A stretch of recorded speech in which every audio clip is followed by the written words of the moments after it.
So, welcome to Big Day Talk, and today we are here with Along Came Eve. Hello. Hi, ladies. Hi. Say hello. Introduce yourselves. I'm Kendall. I'm one of the owners at Along Came Eve. I'm Nikki. I'm the in-store customer experience manager here at Along Came Eve. So, ladies, thank you very much for jumping on. Really appreciate it. We get a lot of crossover, I think, with our couples. So it's We do. fair to say they have good taste. Yeah, they do. But it'd be really nice to know a little bit more about the journey and how it all works when you're looking for a dress. Yep. So probably start from the beginning. How did this beautiful place come to be? How did it all start? So it was me and my mum, really. So Moira is the co-owner of Along Came Eve. She's not here today because she hates public environment. She's not about that. So she, I grew up in Bridal. So she is a designer, pattern cutter, and used to have her own couture bridal wear brand. Where was that? Just outside of Chester. So she had her own studio and she would basically go from sketch to end product. So she would design the whole thing, pattern cut it and make the dresses. Amazing. So she had her own clientele there. Then she went and got what she calls a proper job. We've been saying that for years. Various life things happened. She had me, she had my brother. So she was like, I can't really, self-employed life, you can't really take any time off. If anything happens in the middle of the summer, you just got to keep going. Totally get And it. We that tried to was- have 2 kids with having this. Yeah, and it's like, just things as like parents get older and things like that happen. She was just like, I need a proper job where I could, take a few weeks off if I need to. Yeah. So she then worked in the fashion industry. So as a technical director, so you would say she's like a fit expert, which is why she looks after all of our alteration side of things. So she was She still plays a big part of the business. massive part of the business. She's just not the public face because she once went on the radio and didn't say a single word the entire time. So she'd done this like radio interview for her old business and did not say a word. Just went. So she's not the best at public speaking or being out on the face of things. But she's here, works with brides, great with brides one-on-one, just not a public face. But she basically was technical director for a clothes manufacturer, so would fit the garments with the buyers of wherever it would be. So she worked very closely with the likes of Marks and Spencer's, but would do a lot of troubleshooting for Hugo Boss, Ted Baker, Burberry. A bit like QA kind of stuff, quality control. Yeah, but making sure that things fit properly before they go into production. Right. So it's kind of like the pre-production element, so that when they come in from production, they're good to go. Right. So fitting and being like very meticulous about detail is very much her thing, which is where that all comes into play with Along Came Eve. Well, that's key, isn't it? Massively. And then, I had a job in leisure and customer service and hospitality, and we just I reached a point there where I was like, I don't really like doing this anymore. And she wanted to do something for retirement. Yeah. You'll laugh at this because how much does she work? Every single day. Every single day. She will be here 7 days a week, overnight sometimes. So this is not retirement for her, but we're trying to force her to do that. Okay, that makes sense. But this is meant to be like her retirement exit plan. And she went from working, normal hours to 7 days a week. But she is slowing down a little bit now. But we said we wanted to do something together. Originally, we're looking at like occasion wear, and somehow ended up with a bridal shop. Wow. Just seemed to be a natural thing for us to do. So This is a big thing as well. I mean, getting a shop on the high street of Chester is no small feat. yeah, it's massive. Yeah. Yeah, we didn't really, honestly, was up until the last sort of few years, I was like, it's just a little bridal shop. We just do, we look after brides, we do what we do. And then when you look, it's not until you kind of look back at it and you think, oh God, this is a lot bigger than I thought it was. Yeah. I think for me, it was when we went to a trade show in Harrogate, and a bridal model from Harrogate's like a massive trade show, and the bridal model was down one of the rabbit warrens, wasn't in a major designers section, and wasn't from the area, and saw our badge with our names on, was like, oh my God, Along Came Eve, we follow you, and I was like, I really? Okay. And then now we get brides coming in and they're like, I see you on Instagram, I see you on this. And it's really bizarre, but it became a lot bigger than I thought it was going to be. But very happy with it being a lot bigger than we thought it was going to be. It's amazing. But it's sometimes you just have to take a little bit of a step back and like, wow, we're actually on the high street in the city centre. Yeah. We've got a 3-story shop, but it's amazing. Yeah. And it really is beautiful as well. Stunning in here. We're very lucky. Very, very lucky. It's a gorgeous building. It's had it doesn't do as well sometimes, does it? It's cold. So it's very cold in the winter, very hot in the summer. We have very limited plumbing, but it is a beautiful grade 2 listed building as well. And we're very lucky to be here. Got loads of charm. Yeah. But where you're situated is perfect because despite all that, you can go out and you can go shopping and you can have that full bridal experience. If you're in the centre of Chester, you know, you're not just in some little corner somewhere. Yeah. You're right in the middle of the hustle and the bustle. So they can go out, they can have Exactly. a nice lunch and then, you know, come down the high street and try on dresses, go shopping, you know. Absolutely. And a lot of our brides will come to us for like they'll do like a whole few days. So we have brides come from literally all over the world, but certainly all over the UK, and they'll come to Chester, do a couple of days, stay over, do like an afternoon tea, come and get their wedding dress, and it's a whole thing.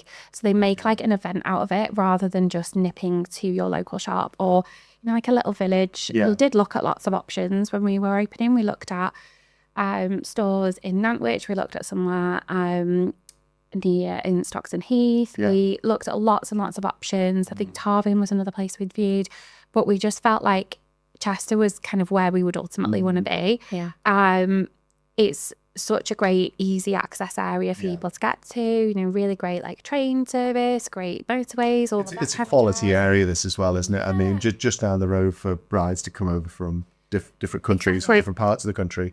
You've got, you know, the Groden Hotel they can stay in, and they're in the centre of it all. They're in the hustle and bustle. Yeah, it's just great, and it's so nice to just be able to have that option for brides to be able to just come to us really easily and get to us easily. So yeah, we wanted to make it as easy as possible, and we were just very lucky. We found this building. It had been a bridal shop before. Oh, that's helpful. So we inherited some rails and mirrors and things like that, which is great. It helps at the start. We were just small and just opening. And I think we opened with about 40 dresses. And we've now got about 400. So yeah, it's insane.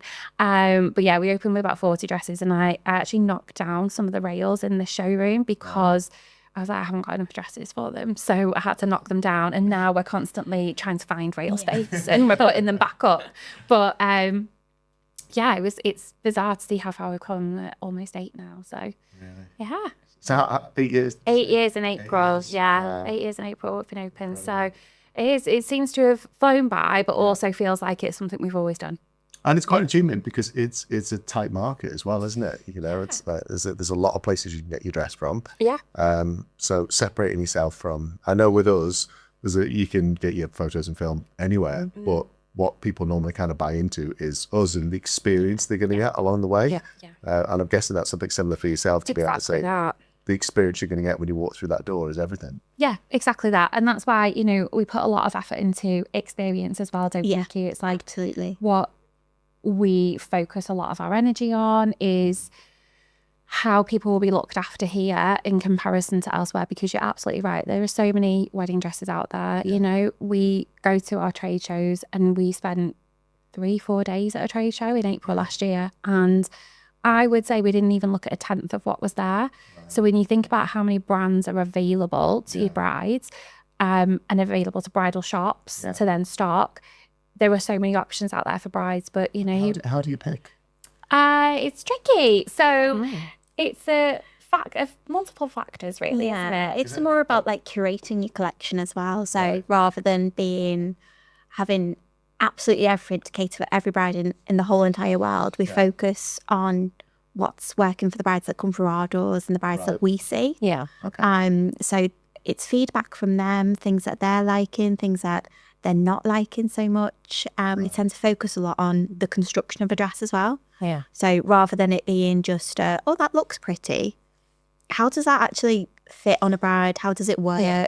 Is it going to make her feel like $1 million, or is she going to put it on and think, ooh, that's a... Is there some brands that you've over the years that you kind of now stay away from, and then there's others that you kind of make a beeline for because you're like, yeah, they're really well made. Yeah, and quality is a massive thing for us. So we work with a lot of brands that have very similar values to us. So like high quality, they're transparent with us. We can work closely with them. They've got open communication with us. But equally, it's about like the construction and how things work. I mean, we had one brand that I absolutely adored when we first opened. The quality of the dresses was great. The make of them was great. They were made in mainland Europe. So that was a really nice factor for brides. They didn't have as far for the dress to travel. Yeah. And we found then that we were having issues with confirming orders. So for me, it was the aftercare for us as a store. Yeah. I was, taking an order from a bride. She'd put a deposit down on a dress or pay for her dress in full. And I wouldn't have a confirmation of that order for sometimes 6 weeks. Wow. And I was like, I can't in good faith take money off somebody and take an order and not know. It was my peace of mind. Yeah. So we had to kind of just say, listen, this isn't working for us. And we didn't move forward with them. Because our designers now will get a confirmation within 24 hours, if not instantly. So that's what we need. Like if we take an order off a bride, we place the order. We don't hold on to it. Yeah. Same, like I think it's just something that we've discovered over the years. Maybe not every store does, but like we couldn't sleep at night. If we didn't place that order, we would, what if something happens? What if it discontinues? What? Well, there's such a supply chain issues that people just don't see when it comes to running a business. They just think everything's immediately available. Everything's in Argos. Oh, it'll just be on a shelf somewhere. Exactly. And it's complicated. And there's stock levels that you can't see. Yeah. There's people you have to go through. And so many logistics to a bridal gown that make up the whole process of your dress coming into store. So obviously we have that whole process to go through when we order our dresses. So we see the full collections from our designers, and like Nikki says, we'll curate those pieces that we want for our store. Yeah. So we don't like to have the same dress over and over and over again. I can imagine they probably don't make a lot of each design either. There must be a limited number that's kind of that they start with, and then see how well it sells, and then whether they decide to add more to it. It's not like each dress has like an unlimited stock. No. Does it surely? No, most of the time the designers will put the dress into production when an order's been placed against it. Right. So they'll do, they'll make a collection and then they either take them out to stores, they do virtual trade shows, they will do their own events. That's all like, business to business. So it's for bridal stores to go to and see that designer, and we'll see the dresses on models, sometimes on mannequins. So they're almost made to order instead of kind of... They are absolutely made to order. Sizes. Yeah, and things, absolutely. So they'll do... A lot of the designers won't actually start making the dresses that we as a store have ordered until they've taken all their orders off their stores, so that they can then put them into production in one go. Makes sense. So, they're not going to have... they make like a random size 16 of that, a random size 12 of that in that colour and that colour. They'll make all the size 14s of that in that colour at the same time, so they can cut them all at the same time. It makes more financial sense for them to be cutting all of those. That's a benefit together. for your customer, because other's the cost of each dress would be huge. Exactly. Because if they're just making it one for one and they're not collecting orders from different outlets, you just make dresses ridiculously expensive to buy in. But you make it too expensive for us to buy in. Yeah. There's a lot of cost attached to a wedding dress and to a wedding dress shop. So it's not just about coming in and seeing some dresses, and a lot of brides think that the designers send the dresses to us. Right. But we buy every single dress that's in store. So every single one of these we've bought into store. And so at the end of the season, when the new dresses come back out, a lot of brides think we send them back to the designer. No, we bought them, they're ours, we keep them. We have to then give them a whole new lease of life, which we have sort of figured out how to do now. But there's a lot of logistics that go into it, and then the logistics of then when your dress is made. So that's just us buying the dresses in. Then when the brides are buying their dress, we will send the order to the designer. The designer will then put that into production specifically for them. Wow. But the designers will logistically work, because they have obviously their peak periods as well. This time of year is really busy for designers because they've got all like the summer weddings that they're making dresses for. So So in the winter, they're really busy busy because sort they're of stuff, producing lots of dresses. But they'll tend to, we take the orders, but they'll really prioritize wear dates as well. So, you know, they'll look at this bride A might have ordered her dress in January last year, but she doesn't get married until January 27. Right. Then we have bride B who ordered her dress in November of 24, but gets married in August of 25. Yeah. So they will go into production around the same time, but they'll prioritize getting bride B's dress out to her first. Yeah. Because A, it means that we're on track for wear dates, but B, nobody really wants their dress hanging around in a warehouse or hanging around in a stock room for a year. It makes sense for your dress to be as fresh as possible, and for it to come into store and not be kind of sat in your wardrobe at home as well. You know, you don't. Who wants to find somewhere to store their dress for 18 months? You want to know that you've got it all sorted, it's in hand, it's with the professional, and then it's coming in as and when it's needed to. But what you do know is that fabric is allocated to you. Right. So, you know, if there were any things with something discontinuing or anything like that, because that order's placed with that designer, that is allocated to you, and they're not going to be able to sell that to anyone else. That's really interesting. So there's a benefit to ordering in advance for that reason. You get the dress that you know you want, but then you also know that they're going to prioritize the quality of your dress when it comes out to you. So these shows, they're not just in the UK, because I'm sure I saw you lovely ladies going abroad. We've been abroad, haven't we? So we have a little bit of not a world tour, a European tour. I would like to get to the world tour. Stop tour of Europe. Yeah. The main sites are Harrogate, London, and Barcelona. And last year, Birmingham. Birmingham was featured very heavily in our buying area last year. But we do. There's a trade show in Barcelona which has really taken over kind of like the London and early spring shows for us, hasn't it? Definitely. I mean, last year was the first time I'd ever been to Barcelona, and for me, it was personally something that was on my bucket list of like bridal stylist wants and needs. It's go to the trade show in Barcelona, because that really is. They bill it as like Barcelona Fashion Week, and it isn't just the regular bridal designers that you'll see going there as well. It really is truly like massive global designers go there. So there is like a little bit of a buzz about it. It feels like a little bit fancy. There's always like maybe like 2-3 weeks before where we're like, what do we wear? What do we take? Yeah. Because there's a lot of walking as well. So it's not just the glamorous side of it and going to see the dresses and lots of fun. There's a lot of steps get taken. It's early mornings, it's late evenings, it's not a lot of sleep, but it is fantastic fun. And it's nice for us to be on the other side. You know, we're always the ones who are helping you to find your dress. So for us to go and find the dresses, we get to do a little bit of shopping. And I think, to be honest, like that is a key element of being in bridal, is you have to love shopping. So it's a bit of fun, isn't it? This is a perfect career for you, isn't it? I know where I'm going. Great. You know, I'm going to get this job. Yeah. Leave you to it. She's gonna give me a notice and just call it a day. Yeah. For me as well, it's not my money, so it's even better. I get some money. It is my money, and I'm like, yeah. That's where me and you have little arguments, not big arguments, but when like Nicky's like, but I want this dress. I'm like, yes, but we don't know. Sometimes No, we can't have every dress. And that's the thing, you know, it is a business. We do have to buy them. So we can't buy every single one as much as we would love to. We bat off each other though, because sometimes I rein you in because you love a weird dress. You love a weird dress. Ah, okay. And I have to be like, that's a bit too weird for our brides. I mean, they're beautiful in their own right, but for us, our brides tend to be a little bit more like on trend and want to be fashionable. And some of the dresses are like ones that are a little bit out there. Yeah. So, I mean, we love a dress here that you're not going to see in every single shop. That's kind of what we really base ourselves on. And that's why, you know, most of our team are involved in picking the dresses, because anyone that's going to be seeing the brides, we want them to be involved in actually looking at the dresses as well. So like Nikki features heavily in that.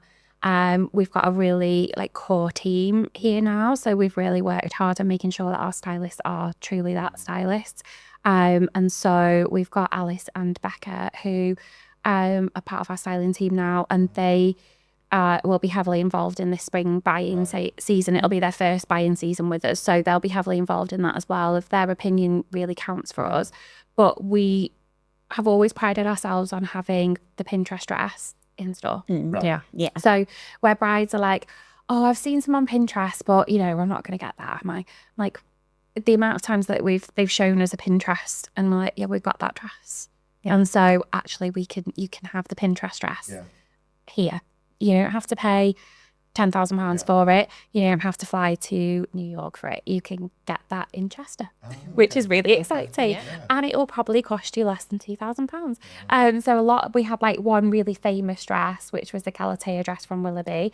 That was like hugely famous all over Pinterest, all over Instagram. We'd constantly get, I mean, her popularity's died down a little bit, but you still see her on Reddit all the time.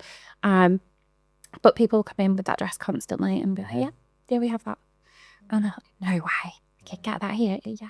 You can. Well, you do have such a variety of dresses. I mean, just walking through before, and I love the way, obviously, you've tried to obviously put each section, you know, so you can kind of walk through and go, right, that's that kind of bride, that's that kind of bride. But it is, you go from one section, you think, wow, that's a lot of dresses. And then all of a sudden you're on to the next batch and you're like, oh my God, here we go, another load of dresses. And all I can think is, as a bride, if you're coming here, it must be really difficult to choose unless you've already got an idea in your head.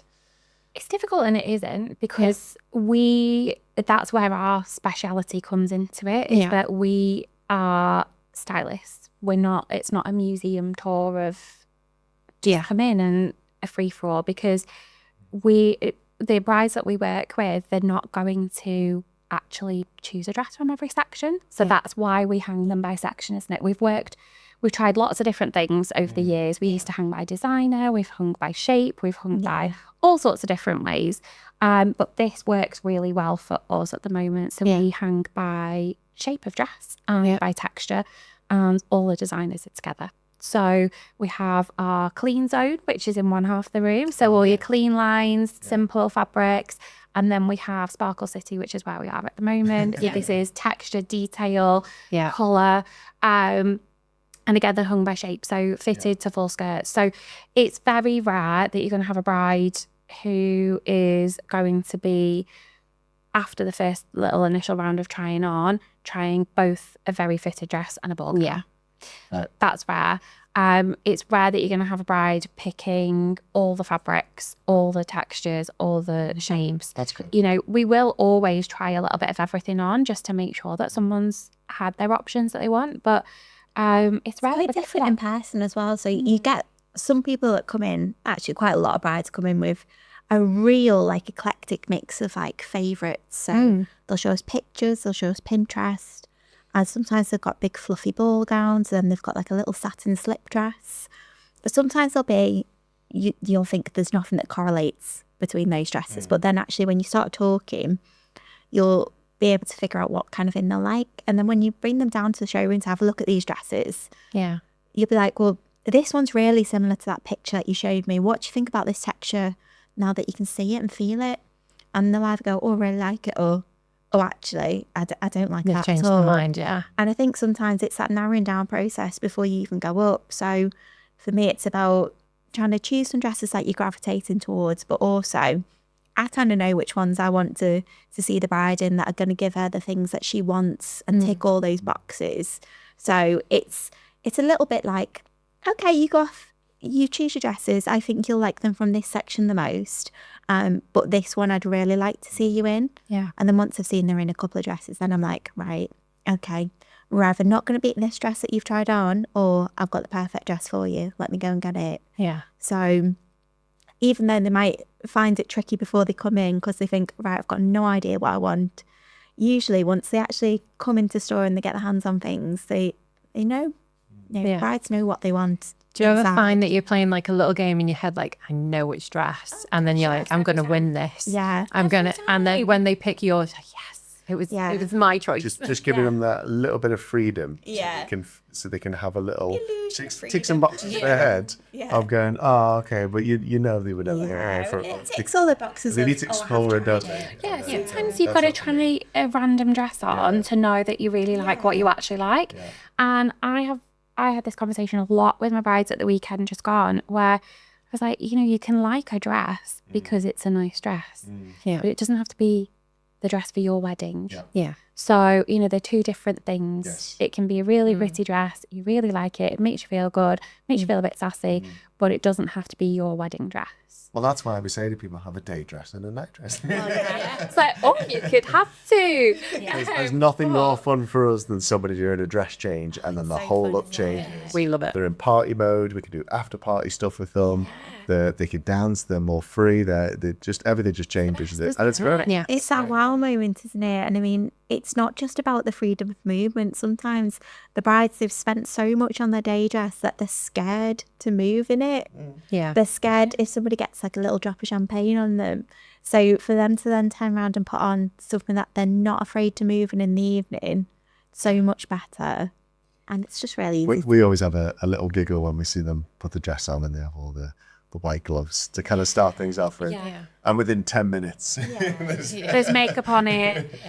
I did it. Like, I've been married before, and my mum made my dress, and I got out of the car and I just dropped the train on the floor. And you should have seen my mum's face. She was like, what have you just done? Because I dropped it the wrong way round as well. So the top side was on the floor outside this church where it wasn't the cleanest of floors. And she was like, what are you doing? Like, I've made this dress. Like, what are you doing? I get a lot of So remember not to do that again. I get a lot of funny looks from bridesmaids because they'll go, they look at a bloke and they assume you're not going to know anything about a dress. What do you want? After 19 years, you've picked up a few things. Do you want us to do that for you, kind of thing? I'm like, no, I got it, because they're probably going to do it wrong, because I think I know a little bit more about how to do it than you. And we can judge the dress, and we can normally kind of do it in one. You're really good at doing it now. I think it's because your big arm span, especially when there's a big dress. It's like, it's a good party trick, and we can get it set out correctly. Or when we're doing group photos, bridesmaids will come along and they'll try and spread the dress out. Oh, they're really bad at it. And it's like, listen, we want the underside touching the floor. That's the first bit that you're getting wrong. And then we need to fold that over so it's a bit like a burrito. So then people can stand next to you and not stand on the dress. So you're not going to see the back of it for this photo. It's when they pull one bit and then that bit goes, and then they couldn't pull the other bit, and then like, no, just get it bigger, do a big waft, put it down. You're playing the parachute in school. Yeah, That's what we're doing. Sometimes where we see the quality difference in dresses, because we can give them a zhuzh. Yeah. And if they're not from here, especially, we can tell when they're not quite right, because they don't land the way they should land, or they've double sewn fabric together so they don't sit properly. One bit's go one way and the other's go right, because we're going for symmetry, and you can see they're not actually symmetrical when they're kind of laid out, and it's just something we see. It's all about like how things are produced, really. So like with us, we've got the designer one-off dresses that are made to order, whereas you can get things in other stores that are lower price points. Maybe they're off the rack design stores that are, so there's a whole new era of off the rack stores that's come into it, which we have an off the rack store now as well, which is amazing. But there are designer samples available off the rack, whereas there are certain brands of stores that are off the rack stores where they are mass produced. They will buy X number of size 12 of that dress, X number of size 20 of that dress, and they will have those ready to go off the rack. And they are, because they're mass produced, they are produced quicker. Therefore, if you're going to make something quicker, you're going to be using either less skill in it, because you need to be able to do it faster, and less quality fabrics to be able to do it cheaper. So you're going to have things like asymmetric points. We say, like, you and I troll Reddit, don't we? Yeah. We love the wedding dress subreddit. All you times you see people that have like, I bought this dress off the rack, and a lot of it's American stores. People that have been to places in America where these bigger kind of off the rack places are more common than they are in the UK. And they will have, I'm like, that the lace doesn't even match up on the bodice. Like, it's a patterned lace, and then the bodice is like that way and that way. And I'm like, do you think it's really noticeable? Yes. Yeah. Yes, I do. Yeah. I think you need to. And that's, they say you buy cheap, you buy twice. And that's kind of why. Yeah. Which is why we love the upsurge of the bridal outlet is really good, because it just makes everything accessible to everyone. Which is why we open the one, because it negates our problem of what do we do with our stock afterwards. When the new stuff starts to arrive, we have a whole separate shop for it. And that was our biggest headache, really, was. Like an outlet, Yeah, we had the Room of Doom. Yeah. We called it, which you could barely get into. It was, you had to clamber in and amongst all of the rails. And that was, as new dresses arrived, their wedding dresses, there were only so many silhouettes and necklines and things like that. You would start to get repetition, and that's what we don't like. You know, my kind of ethos is you only need one dress. So, or two if we're having a nighttime look, but you know, we only need one dress. So we need one wedding dress for your day. So why do we don't need 6 fit and flare, strapless, sweetheart, plain dresses. We don't need that. We need one really great one that ticks all the boxes. We have one amazing crepe, fit and flare, soft sweetheart neckline with an off-the-shoulder drape. It is, sometimes I call dresses the perfect dress. It does all the things that you want it to do. It's got a great amount of softness, great amount of stretch, perfect amount of construction. It makes everyone feel really nicely put together. It works from a size 2 to a size 32. It works across all body shapes. It's perfect. It's one of those dresses you could call a perfect dress. And why do I need another version of that? I don't. And so that's where, you know, a designer might put something out that's similar. You will maybe get the newer version. And then what do we do with that other one? So that's where our outlet was born, because we can then move the Room of Doom into an actual shop that looks all beautiful. It's got the Along Came Eve service, the Along Came Eve dresses, but you are getting those dresses at least half price. Actually, most of the dresses are nearly 70% off. So, you know, over there, Nikki hates it. She's like, don't let this dress go for that much. I really want to go there now. It's so fun. So most of the dresses in there, we're selling for less than what they cost us. Oh my. And so the cost price is cost plus that, and we are selling them for less than what they cost us. And so, Wow. when you think about like the costs involved in a business and involved in running a bridal business, you have to think about like where that comes from. There's a reason why, you know, bridal shops do charge for appointments nowadays. That's not how much it costs us to run an appointment. You know, we charge £20 for an appointment. There's no differentiation between weekday and weekends. It doesn't come off the cost of your... It doesn't come off the cost of your desk. No, it's a separate cost. It's our time. So it's also to make sure that people actually turn up for appointments. That's the main issue. A lot of people, I think, will say, "Oh yeah, I'm going to go and look at, you know, wedding dresses at the weekend." Well, if you're serious, you'll make an appointment and you'll actually go to the appointment. So it's you know, like if you're making reservations for anywhere, isn't it? If you're going to a restaurant, you know, we've been in the city centre as well. It's a double-edged sword. It's great being in the city centre. We are in such a gorgeous location, but does put us as a destination. So brides want to do the rounds of every single shop, which is fine. But then if they found the dress and then they just do a no-show, we're like, are you okay? Do you need help finding us? Some other bride could have had that they slot, could have had that slot, and it yeah. enables us to have that wait list as well. And if we do get somebody's found the dress, they contact us in the morning, we can always get somebody else in the afternoon if we've got enough notice to do that. But we did find before doing the charge on appointments, we'd get people who would just no show, and half the time I think it was because they were hungover. Which I get that. We have Sunday. it's being rude, really, isn't it? At the end of the day, I mean, it's hard because you don't, you know, life happens. Totally get that. You find your dress somewhere else. Totally get that as well. That's normal. You know, we're not under any illusion that realistically, of a weekend especially, you're probably going to 2 or 3 shops in the city centre. It's likely that you're going to find your dress. It's really normal for a bride to find her dress with us the first time they come. That's so normal. And it's so normal to expect cancellations. We absolutely expect that. But we also were finding that we were getting people, we had some people that would book multiple appointments and not turn up. And, you know, things like that we were just like, you know, at some point we're going to have to discourage people from it. So is their commitment to us our commitment to them. We limit the number of appointments we see. We don't jam pack our diary.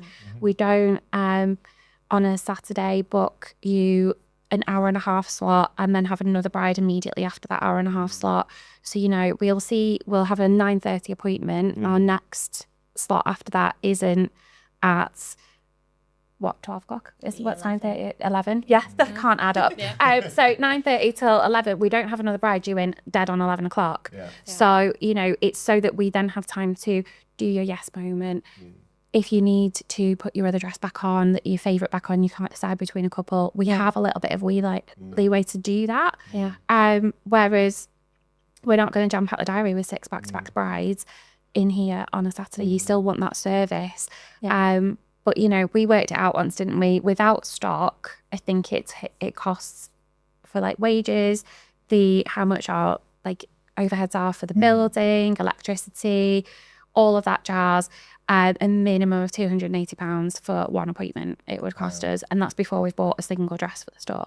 So £20 is fairly reasonable. For that doesn't even pay the wages for the time that you're in store. So, you know, when you look at it in that sense, it's our commitment to each other. And you're not just coming into the store, you actually get a service when you get here. You're not just, you know, it's not a case of you've opened the door, you just walk in and look at some lovely dresses.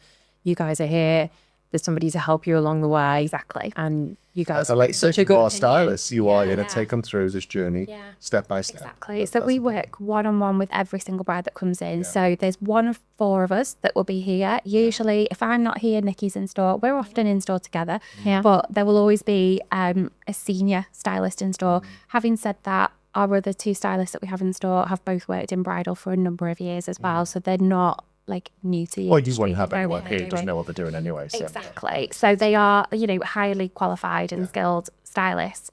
But the whole experience that we do in store is that handhold guiding you through the process. So like Nikki was saying, guiding them towards that dress is really important. So we will speak to a bride before they even step foot through the door. We send them a little questionnaire to fill in as soon as they've made their appointment, so that we get an idea to build a picture of who they are as a bride and what their wedding's going to be like. So it's a really big point. It's not just about their dress, because half the time you say to a bride, like, what dress do you want? They don't know. And sometimes they're a little bit scared and intimidated of actually coming into store. Whereas if you say to them, tell me about your wedding, where is it? What's it going to feel like? Have you got anything going on in the evening? Tell me about your food. It's anything to get them talking about their wedding, and it starts to like imagine the whole day. And sometimes you can see the people who they're with looking at you like, why are you asking this? I just want to know about the dress. Get them in a dress. But you have to explain to them, like, I'm just trying to build up a picture of the whole day and what that's going to look like, and how's this dress going to work for you, especially if they're not getting changed in the evening. They're going to need a dress that'll take them from day to night that they can actually move in. And it's not going to get to 6 o'clock and they'll be flustered and be like, I can't wait to get this dress off. They're going to need to know that if they go for something that's a massive ball gown, unless they've got that real like tenacity about them that's like, I don't care, I'm going to carry this around the whole day. They're going to need to get changed at some point, because they're going to not enjoy the day. And, you know, if we don't know what your wedding is going to be like, how can we advise you on your wedding dress? That's like the biggest thing. So I'll sit down with the bride and I'll say, so tell me about your wedding, what have you got planned so far? And she'll say, so I like a sweetheart neckline and I like this fabric and I like that fabric. And I'm like, okay, great, amazing. So tell me about your wedding, where have you booked it?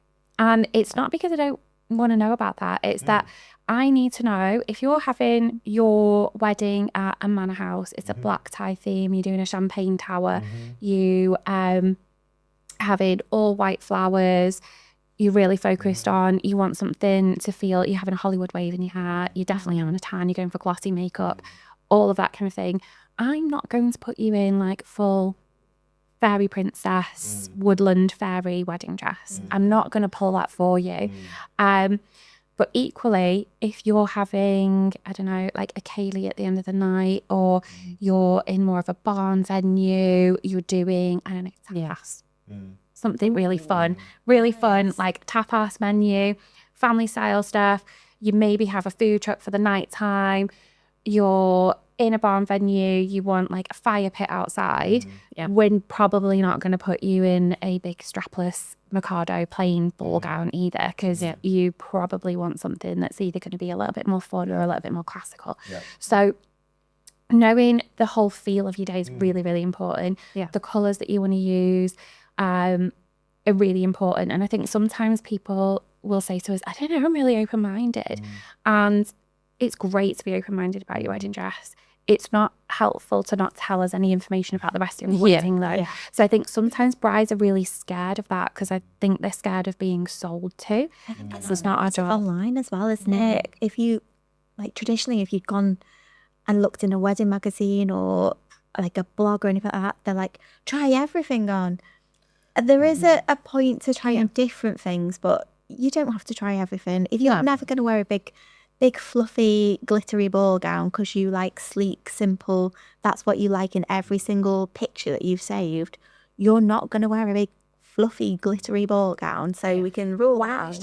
Try everything on unless you got access to a stylist, and then they're going to help you guide through. That's advice for people who've got no one to help guide them. And I think that's the difference. And like you say, you do sometimes get a few odd looks from the entourage about why are you even asking her this? And I'm like, it's important, I promise. It helps me do my job, because what will happen then is we're going to find the dress quicker. So every bride that comes in, last appointment of the day, we used to do a 5 o'clock appointment on a Saturday and Sunday. We absolutely don't do that anymore. Unless there is a bride that is coming back to try a specific dress on, I won't do a 5 o'clock appointment on a Saturday and a Sunday, because they will likely have been to 4 other shops beforehand. The bride's over it, the entourage is over it, and it's just, you've lost everyone. And so they're actually not focused on any of it. And it's really a waste of that bride's time, that bride's money, and it doesn't inspire them. It makes them feel pretty crummy, I think. So if they come in and everybody's like that really low mood, the bride will go away thinking, nobody likes my wedding, nobody cares. Whereas they're tired and probably hungry, maybe even a little bit hangry. Whereas if they come in and they've still got that energy about them, everybody's on the same page, everybody's excited to find a dress, it's so much easier to find that dress, because when you step out that curtain, the first reaction isn't, oh yeah, that's nice. Oh yeah, I like that one. It's, oh, that's amazing. Which is what we all want. Every bride wants to feel that way. And I think sometimes when the entourage is really important. You need people that are going to be there for you and understand that they're there for you. I think it's really important to prep your entourage before you come. So who would you say is best coming, or would it be how many? Or so we suggest 4 as our limit. So certainly for our standard fitting suites, 4 is our limit in terms of guests, so that we can fit in the space. Bring somebody that is going to be on your wavelength, that is going to be there for you. If you've got someone else that's paying for your dress, they need to be with you. That's really an important point. If you absolutely cannot say yes to a dress without that person, they need to be at every single appointment. Because if it's really important that great Auntie Jean's cousin sees your dress before you buy it, she needs to be at every single appointment. If she can't be at the appointment, then rearrange it for a day that she can be, because it's really hard to recreate that first time you find your dress. It's so special. It's a weird thing, because you're not buying a dress, you're buying a feeling. You're buying how the dress makes you feel. And so when you put that on for the first time, like, how do you recreate it? It's almost like the top of the aisle moment for you guys. So that first aisle moment where your couple kind of see each other for the first time on the wedding day, you can't do a retake of that. It's a one-off moment. You get it or you don't. You can't do a retake of that. It's the same when you find your wedding dress. It's so, like, it's seeing somebody go from a dress that they weren't really feeling to putting on that favourite dress again, and their posture changes. They stand up straight, they swish, they smile. Swish. If you haven't got your people that you need to see that with you, don't come. It's okay to rearrange your appointment for a different day. If someone's sick, they can't make it, let's book it for a different day, because that's a one-off. It's that first moment. Equally, that's why we would say don't book 4 or 5 appointments in a day, because if your entourage is absolutely exhausted and they're over it and they're not engaged anymore, don't do it. It is all about the energy. I mean, we see little moments where we'll say to couples, oh, do you want to do a first look with your bridesmaids? Because if you do, we'll make that arrangement for you. So we'll ask them to get ready in a separate location. That's so you can my have time favourite. you can have time with you and mum or whoever's helping you into the dress. Keep it calm, keep it peaceful, and then we'll bring the bridesmaids in, or you'll go to them. And some people go, oh no, it's all right. They've all seen the dress and all the rest of it. But wait till they see you in it.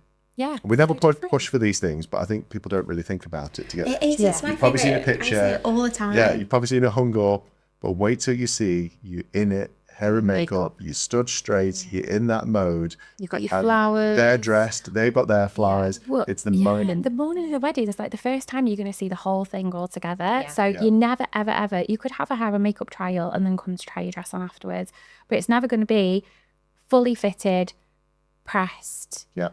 your flowers, Yeah. your venue, everything all in one place. You're never going to have that again. And so these special one-off moments need to be just that, and they need to be protected and made special. And that's what we're here to do. Dresses are very, very special in the fact that, we'll go to houses and we'll do home preps, and they look okay on a hanger, and they look better when they're in, if it's an elegant dress in a manor house setting. Yeah. But then not every dress looks great hung up.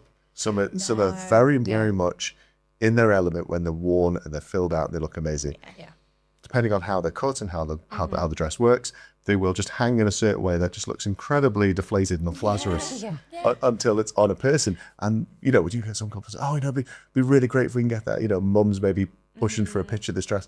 I'll take it, but the dress or was even when it's You're on. not going to put that in your album, are you? Afterwards, no. Okay, I'll get a little snuff of that one. Yeah. Then move on. For sure, yourself, you're probably trying to hang them and trying to make them look fatter. You just It's done all sorts. Sometimes you're just like, that dress is going to have to go on a mannequin because it looks terrible on a hanger. Yeah, I've got a few like that. There's some dresses where you're like, trust me, please try it on. It looks awful on a hanger, but it's so, so good when you get it on. And there's some dresses that we do have to push on brides because they look really bad on a hanger. And we know that. They know that. We put photographs of our dresses on all the labels. I noticed that. Yeah. So like for us, it's about being as open as possible, making the whole process as easy as possible for our brides. Because again, you'll have, like when we have these conversations with brides, they'll be like, well, I like an A-line dress. And then they pull all fitted dresses. Or you'll have, it's all about making it easy for your brides. So your entourage might pull completely different dresses. We have it where the entourage will pull dresses that are a complete random size. Something that they really like. Yeah, and it's hard. It's really hard because we're human. We are going to be drawn to what we're drawn to. So it's really, really difficult. That's why prepping your entourage beforehand, maybe showing them some screenshots of things that you've taken from your bridal store's website before you go in, of being like, this is the kind of thing I think I like. Because then they're prepped before they even step through the door, because as soon as you come through, you're like, oh, dresses, love it. And everyone's like, oh my God, love it, love this, love that. Yeah. And they're suddenly going through the whole thing. But if they have very different taste to your bride, they're going to be looking at the complete wrong thing. And then that also leaves your bride feeling a bit deflated and uncared for, because they're like, well, why is my sister-in-law to be looking at those dresses when she knows I don't like them? It's all of those things. With your entourage, it's just about looping back to who to bring the people that are there for you. You're not obligated to bring anybody. Do you ever find you get I don't know, like a sister or something or whatever, and they've got married first, and all of a sudden they're a wedding expert? Oh yeah. And they're pushing things, because we get that on wedding days, and we're like, that's nice, and it's like, but I think we had one which was, they were very different people. One had a barn rustic wedding, and she's tattooed up to here, and and we didn't do that wedding, and that's fine. She has one taste, and the sister was completely opposite taste, manor house style. Wedding, wanted everything elegant, and there was a lot of pushback on stuff we were doing, but we're in tune with the bride. We know exactly what she wants. We know why she's here. She's at that place. As experts, that is where it comes in. When I started in bridal, I was trying to put everybody in a lace fishtail, because that's what I wanted. That's what I liked. Yeah. So they come in, they're showing me pictures of plain, A-line dresses, great, princess moments. And I was like, but have you tried a lace fishtail? And I was putting every single bride. It took a good 6 months just to get out of that mindset of not everybody likes what I like. Just because I think that's cool and nice and trendy and that's what I'd go for doesn't mean that that's what everybody should have. It's being in tune with the person you talk to and understanding what they want and then accommodating for them. And that's your support process, isn't it? That's what we're here to support as experts, and you guys will be exactly the same. That, you know, your couples come to you because they like your style of work. It's the same with our brides. Our brides come to us because they feel that we align with them. And we're not for everyone. We say that to people. Listen, follow us for a bit. You'll get used to our dry sense of humour, but we're either your cup of tea or we're not. Don't worry if we're not, because we can't accommodate for everyone. Like you said, there's only so many we can do in a year. We take deposits for the same reason that you take deposits, because we will turn away people once you see, once that date's yours, anyone who comes and asks about it, sorry, we're dealing with such and such. And that'll affect the days around it as well. We might choose not to take on something down in London because we've said we're going to do a wedding here. So your deposit covers a multitude of things. And we'll push back on stuff. And, you know, I forgot what I was saying. No, what was I talking about? Being not for everyone. Not for everyone. No, we're not. We won't be everyone's cup of tea. No, and we're exactly the same. Everyone's cup of tea. No, if we're everyone's cup of tea, we're painting with too big a paintbrush. We want to get into those fine details. That's a good expression.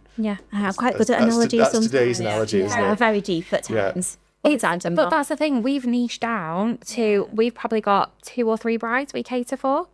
We don't cater for everyone. You're a boutique, not a warehouse. Exactly. We don't cater for everybody. We have widened our net a little bit over the last sort of, I would say, 18 months to kind of make ourselves more accessible to everybody within our set of brides. So we have our sort of like 3 brides that we'll cater for, which will be our slightly more romantic but maybe a bit edgy.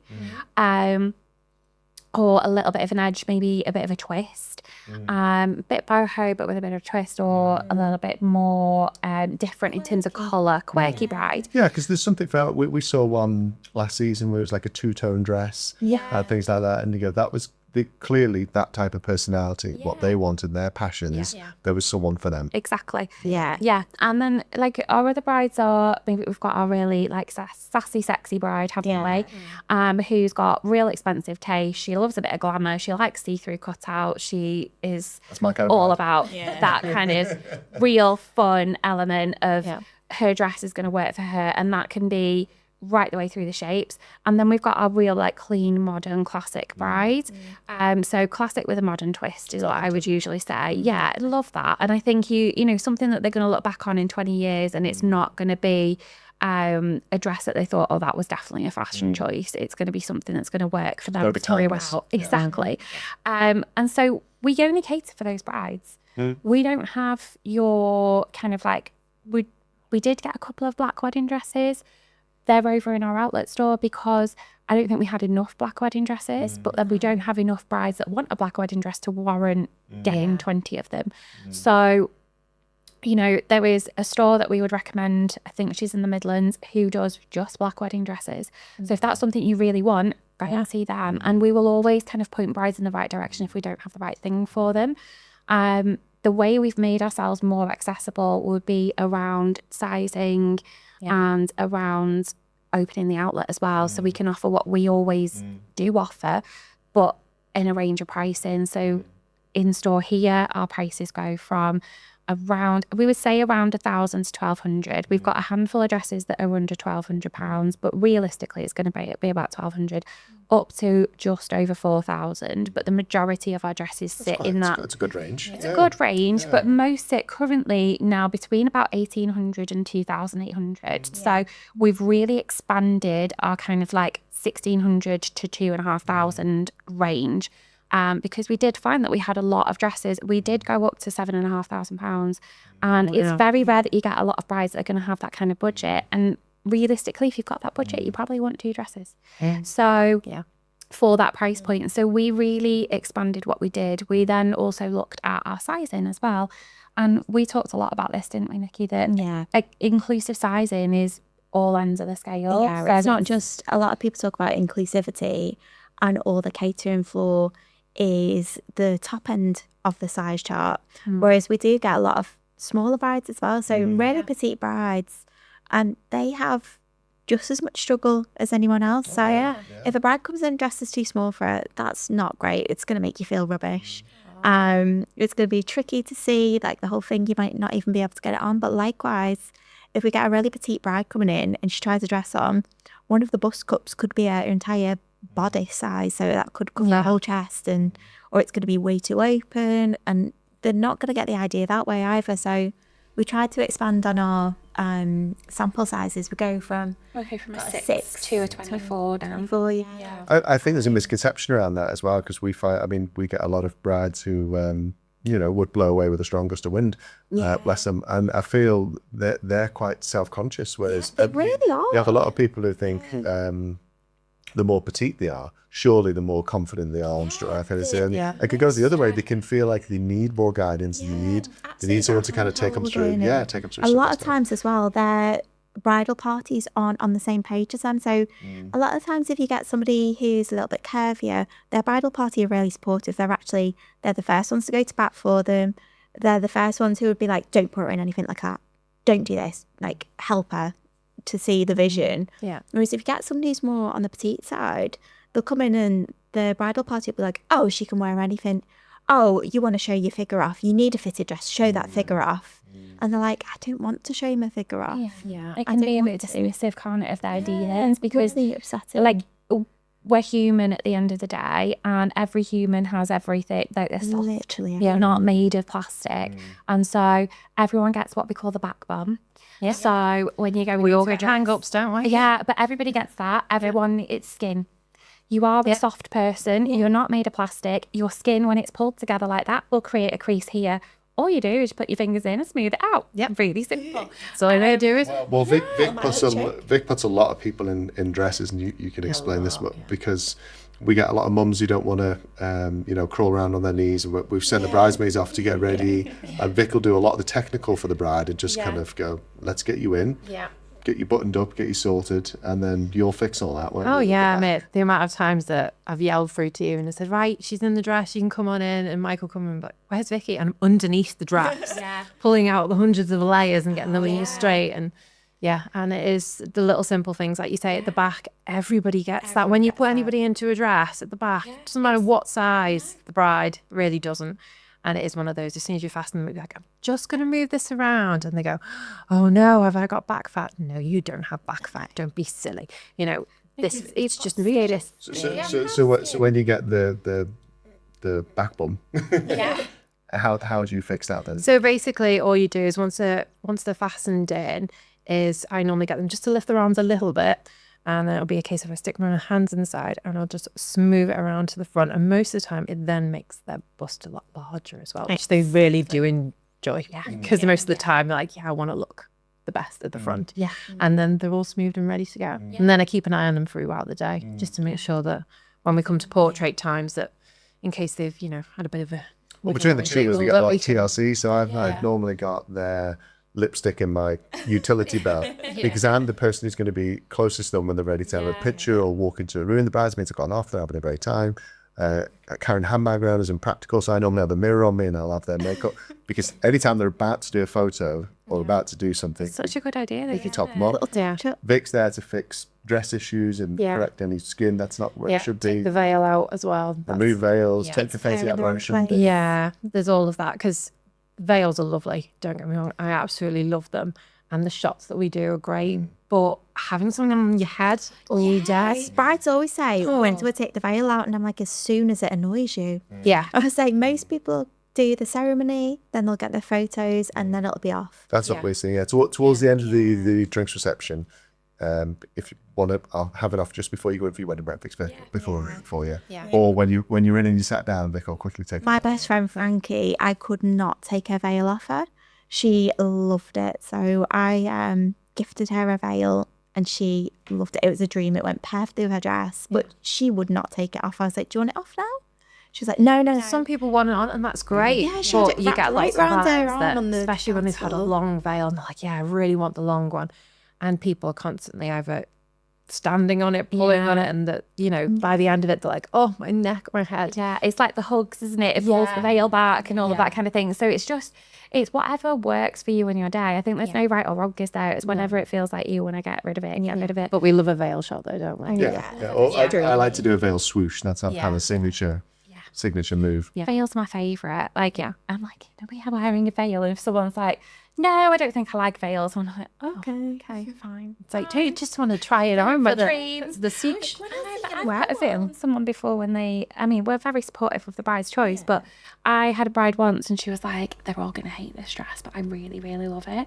And we're whispering in the fitting area and I was like, I know you don't want a veil, but should we just put a veil on and then they'll like it? And she's like, let's put a veil on. So put a lot of veil on and they were like, oh, you look amazing with the veil, because it makes you feel really bridal. Makes the bridal party go, oh, look at her with the veil.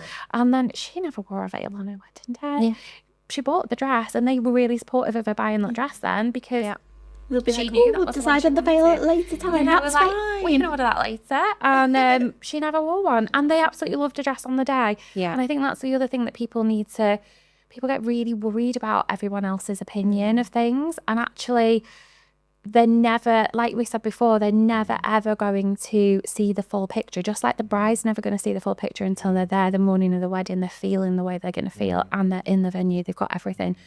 The bridal party are never going to see it like that as well. You know, even if you don't want your other half to see you dress and they accidentally do, they're never going to fully remember it. And they've not seen it fully on you with you done up as you're going to be on the day. So don't worry about it. Don't put too much pressure on it. I think we've played a part in some influence because we've had couples choose their veil based on the veil swoosh that we've done on the shots that we done. Because we could do a particular shot where it kind of curves round. Yeah, it just has to be long enough. It has to be long enough. It has to be the right weight. It has to be able to light enough to catch in the wind. Because you can get the cathedral style veils. The ones with the lace on the end. They've got lace, super heavy. They pull on the back. They look amazing, but they also don't lift. Yeah. So that you can't get much with them because they're too heavy, so they just kind of droop. And So it's like you need a little prop veil, isn't it? In case someone's got one of them. Well, Funnily enough, we do have one. Sometimes We do have one in the van. Sometimes you get the perfect veil, and that's only if something goes horribly wrong for the bride.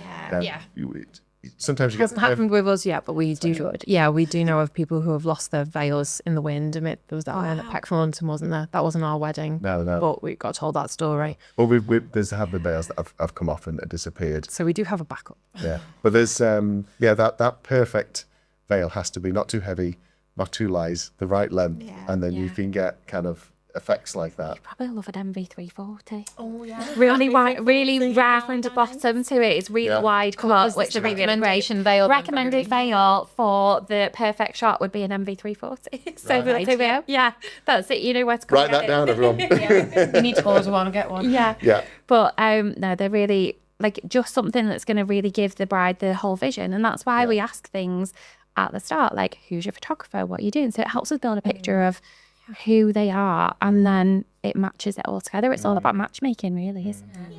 It's a little game working through that process. Yeah, absolutely. It is. So when is the best time to start your bridal shopping?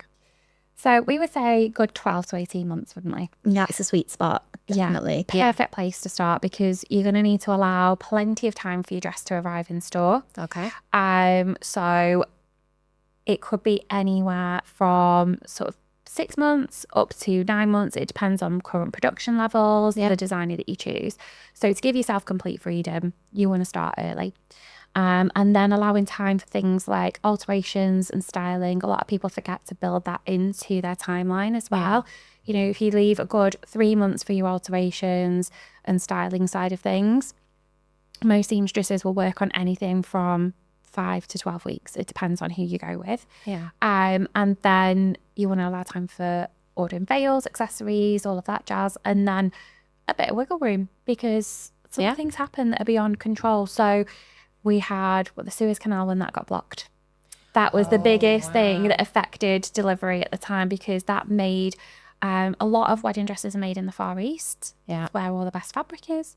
So they're made further away. They have to be shipped into the UK. They're then quality checked when they get into the UK or the European warehouses. Then they come onto us. So there's a lot of stages to it. So when something like that blockage in the Suez Canal happens, it meant that there were no shipping containers available. So then shipping containers went from, I believe someone said to one of our suppliers told us it was about $4,500 for a shipping container at that time. And then overnight the price went to around $30,000 because there were fewer of them, like supply and demand. And so they went from, okay, we're expecting to ship X number of dresses this week. If the container's not full, it doesn't matter. It was only $4,500. They were ram jamming these containers full because they didn't know when they'd be able to get another one, and B, they were really expensive. So the best way for them to be able to not have to pass that enormous extra cost on was to get as many dresses shipped in one container as possible. And the prices have never fully gone back down as they do. It's like the same with like petrol, isn't it? Yeah. But so that means that we need to allow for anything like that is unexpected to happen. So the sooner you find your dress, the better, because you can build everything else in around it. It pulls everything else together for your day. You can choose your bridesmaids, make sure you've got colours confirmed, all that kind of thing. And you know, jewellery, hair, makeup, everything kind of builds around your whole look. So I think it's like a key thing for most people to tick off is like venue, dress, photography, videography, hair and makeup. I was talking about it a lot at the weekend with a bride that I had who was a little bit trickier. And she was trying to ask what's the very last moment that she could choose a dress. And she's going through a bit of like a body transformation journey. So it was something that is definitely going to play into when she buys a dress. At this point, she's at the 12-month mark, which is, you know, the sweet spot that we talked about. Yeah. And I was saying to her that at the moment, she's got 100% of the dresses that are available to her. Yeah. So she can look at every designer, every fabric option, every beading option. She's not going to be looking at any extra charges to get that dress in. We can leave it till a bit later. So with this particular bride and dresses that she was liking, I calculated that we could leave it as late as, I think it was May or June. But at that point, we are talking about an 80% pool. So there's a couple of designers that have gone off. So you can't get a pen live in that point because that's a fully beaded custom dress. Yeah. They take a long time to come in. Don't worry if you are looking at a pen live because there is some things that we can do. Sometimes you have them in stock. But you're going to be looking at starting to accumulate rush fees at that point. Yeah. So that's an extra fee on top of your dress to get your dress in time for your wedding. After that point, there's sometimes things that we can do. So we can look at dresses that are in stock or in production already. So some designers will have an online portal where we can check if there's a dress that is in production, but it has to be the right size and the right colour and everything else. And it's not every designer, it's not every dress from every designer either. Yeah. So it becomes a little bit more of a process. And at that point, if you're coming in with 6 months or less, we needed to have like a massive chat before you come in, which we do tend to do. Yeah. I talk to most brides before they come in anyway. Don't they? But we need to know sort of a roundabout size that you're looking at, a sort of style-ish that you want, because I need to prep what we can actually get for you for your wedding. yeah. And then if the worst came to the worst and she wasn't ready to order a dress in the summer, we'd be looking at an off-the-peg dress. And at that point, you're unicorn hunting, is what I like to say. So it has to be the perfect dress. So that dress can only be sort of like one size out from what you are, really. You can take in a dress up to 2 sizes, but finding the room in a dress to make it bigger is a lot harder. Yeah. It has to be the right colour, so we can't order that dress in a different colour. It has to be the right dress that you want as well. So your pool then becomes about 10% of the dresses that you've ever seen online. So it's all about the decreasing odds, basically, of you getting a dress. The closer and closer you leave it to the day. It's Focusing not a more on disaster. fit than what you actually want then at that stage. Yeah. Exactly. It rules a lot of things out. It's not the end of the world. We can always find a dress for somebody. But it's not recommended. No, makes us harder. Is it really hard for you as a bride? Like, why make the decisions more difficult? Yeah. Like, when you're planning a wedding, there's so many things to do. There's so many decisions to make. So when the decisions are really easy, let them be easy. And it should be I fun. would Pick say. any dress should be Yeah. one of the most awesome experiences you're going to do. It not should be stressful. magical, it should be wonderful, and not stressful. Exactly. And so if you are going to like 12 shops, we've had it before. I've had I've been at Bride's first and last shop, and they've done 12 or 15 shops all the way around, and they have lost the love for wedding dress shopping at this point because they're just going through the motions, and at that point they've lost the magic of it, and so it's really, really hard for them to get that magical moment back because actually they've ruined it by doing it so often that this becomes normal. And you know, it's so special trying on wedding dresses and finding a wedding dress because you don't do it every day. Even us working in this industry, we don't try dresses on every day. We don't have time to try dresses on every day. I'm sure we would if we could, but we You mean you're not sat around in wedding dresses when there's nobody here? Paperwork and my tax return in my wedding dress. Yeah, no one's looking. Oh, come on, you must wear a veil every now and then. Every now and then we've got a veil. Just to feel special. 100%. So it's not like if it is easy, just let it be easy. And you know, I've had a bride fairly recently, and she came to us and had tried. She wanted a dress that was lace on the top, fitted, and a plain crepe at the bottom, maybe with a bit of detail on the train. Great. She insisted that she had to try every single dress that we had that was fitted with lace and crepe. Great, that's fine. If you want to do that, okay, let's do it. But then she went to every single shop in Chester and did exactly the same. Then she went to every single shop in Liverpool and did exactly the same. Now, there were several, if you're going to go to different areas, the way bridal shops work is, especially for like your mainstream designers that are kind of very well known, they're going to be in multiple stores within the UK. So we have a radius around us where we'll be the only stockist of X brand within that radius. And it's different for every single designer. But if you're shopping in Chester and in Liverpool, you're going to probably be seeing some of the same designers across those stores. Yeah. So she went and did exactly the same again in Liverpool. Then she went to, I think she went over to like Sheffield area. There's a few stores that we know well in Sheffield. She went over to that. She went into Manchester city centre. She went to Glasgow. And then she was talking about going to London as well. And she came back to us before she went to London. She again did exactly the same. She was like, I want to try all of them on again. You know, we did have a few new ones in between her first and second visit. And she was like, oh, there's just something about them. They're just not wowing me. And I was like, of course they're not. You've seen every single, I think you've tried every single mainstream designer's lace and crepe fitted dress that has been released in the last 18 months because you've tried them all on. So no, they're not special anymore. And no, you don't, like, you're over it because actually you're bored of this dress. You're bored of this style of dress. So I don't think you're ever going to find a lace and crepe fitted dress that you like. I'm going to be really honest with you. And I'm like, I think we need to look at something else. Let's just go outside the box. So I think we actually ended up, I was like, I'm going to put you in something that I think is going to work for you in terms of your shape. So frame what you're liking, what you're not liking. It's going to fulfill your day. But I'm going to bring you an all-over detailed dress and I'm going to bring you a completely plain one. We're not doing this mix and match of the two because you are underwhelmed by it because you've tried so many. What she ended up with is a completely plain. We went with the end. So out of all those stores, you're the one who got the dress. Yes, we did. We're not afraid to tell people. Yeah, we're not. Yeah, we are your biggest cheerleader when you need us to be, but we're also not here to just flog you any old dress. We are here to match you with the right dress for you.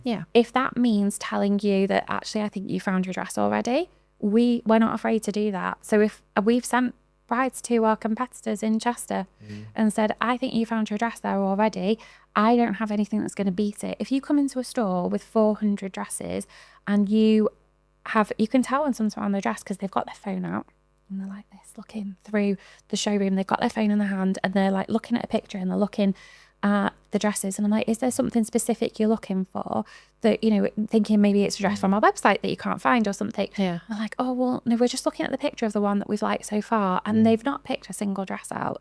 If you can't pick a dress out of 400 to try on, you found your dress. And that's why, because you're looking for that dress that you've got on your phone here, and we don't have that dress because we have different ones to that store. So, you know, we're not afraid of saying that to somebody. We're not afraid of someone, like I say, we're not just here to flog you any old dress. We're That's here what makes to you make sure a you have quality the dress. supplier. It's the fact that you're not just trying to push anything on anyone. Exactly. And we will absolutely tell you if we think that it's not right for you. Where obviously if you're loving a dress, you've put it on, you're like, I love it and I absolutely adore it, and we think, oh, maybe there was something that maybe would be better for you. Unless you tell me that you want something else, I'm not going to ruin that moment for you. If you want that dress, you have that dress, you've got to feel amazing in it. But at the same time, if there's something you're not quite sure about it, we will quite happily jump in and say, we'll constantly do things like change the thickness of a strap and be like, you know, do you think, I've said to many a bride, I'm like, do you think this is a bit old for you? Yeah. Like, does it make you feel older? Does this feel too girly? And it's those kind of things, helping the bride figure out why they like a dress and why they don't, is kind of, I feel what sets us apart, because we are not afraid to have those tougher conversations. We're not here to say to anybody, we're very much a supporter of people, everybody's frame and shape, and we are here to support them to find what they really want. But we don't pigeonhole our brides either. Yeah, which I think is the biggest thing. Yeah. So just to summarize then, if you're getting married the following summer, and it's just rolled over to New Year, you're getting married next summer, start now. Now's the time. Come in. Yeah. Now is the time. So anyone that is sort of summer 2026 onwards, January 25 is the way to go. But equally, there's options. So if anyone's listening to this and is panicking and thinking, oh my God, I get married in 8 months and I haven't even started looking yet, there are options.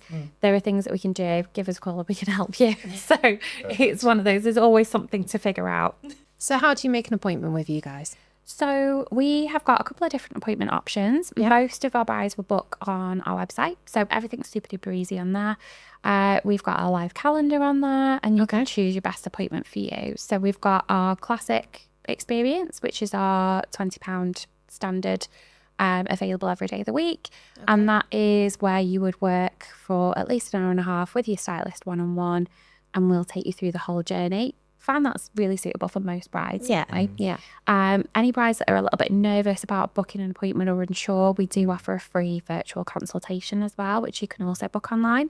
So we can literally you can put a face to the store, you know who you're going to be seeing. We can talk you through all those kind of concerns and worries beforehand, because it is a really nerve-wracking thing for a lot of people. And we're just as nervous as you on those ones as well. Every time someone books a virtual, we're like, eek, we've got to go on video call. I don't know what it is about it, because we see brides day to day. So we were always like, hi. And then I think that makes them feel a bit better as well, because they're like, oh, they are. It's a human being, isn't it? But it also just breaks that barrier down, doesn't it? You can ask all the questions that you think are silly questions beforehand, like what knickers do I wear and stuff like that. So we can do all of that beforehand, and then you know where you stand. And then we also offer our signature experience, which is really great if you feel that you need a bit more time. You want a bit more of an in-depth process. So our process is quite in-depth anyway, because we spend a lot of time talking about you and helping matching you to the dress. But our signature experience is 2.5 hours long. Okay. You get an extended guest list, so you can bring 6 guests instead of 4. Nice. It's in our newest suite, which is on the ground floor as well, so it's more accessible if you've got like grandparents or anybody that you want to bring with you that can't handle stairs, because we are across 3 floors. And we also do like a little platter of nibbles and refreshments right way through as well. So that is a more expensive experience. It's £100 for that. And you also, with that, will get an upgraded little gift bag. So when you say yes to your dress with us, you get a long came beef gift bag anyway. There's other goodies in. We saw downstairs. You saw that downstairs. So you get that anyway. But with the signature experience, you get an upgraded one of those and £100 voucher for accessories. So essentially, £100 that you spend, you would automatically get back in an accessories voucher anyway, plus all the other stuff, and you get that in upgraded experience. So what accessories do you provide? we have got veils, earrings, hair pieces, so headbands, combs, all sorts of things. So there's lots of options where we can like style your look through the day.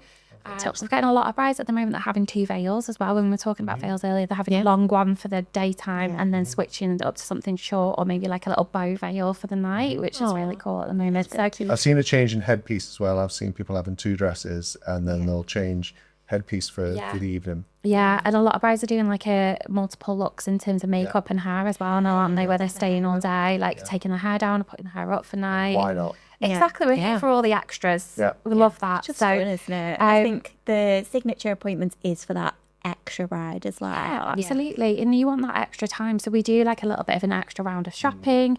And if you're someone that you feel like you absolutely cannot make your decision before you've tried on every single shape there is to go, then that's the time to do it. You book a signature experience and we'll take you into the showroom and let you pick one of everything. So pick an A-line, pick a ball gown, pick a fitted, pick fit and flare, fishtail, whatever you like. Let's make sure we've got all the necklines covered. Let's make sure we've got all the fabrics covered. Yeah. And then actually we'll niche that down into exactly what you do and don't like. And then we'll help you shop for the second round. And I think it's very rare with a signature experience that a bride doesn't find their dress. It's really, really rare. I've had a bride recently who's booked a signature because they live abroad. So they don't have the time, the luxury of time to come shopping with their family when they're home. But they're getting married in the UK, so they need to find the dress over here.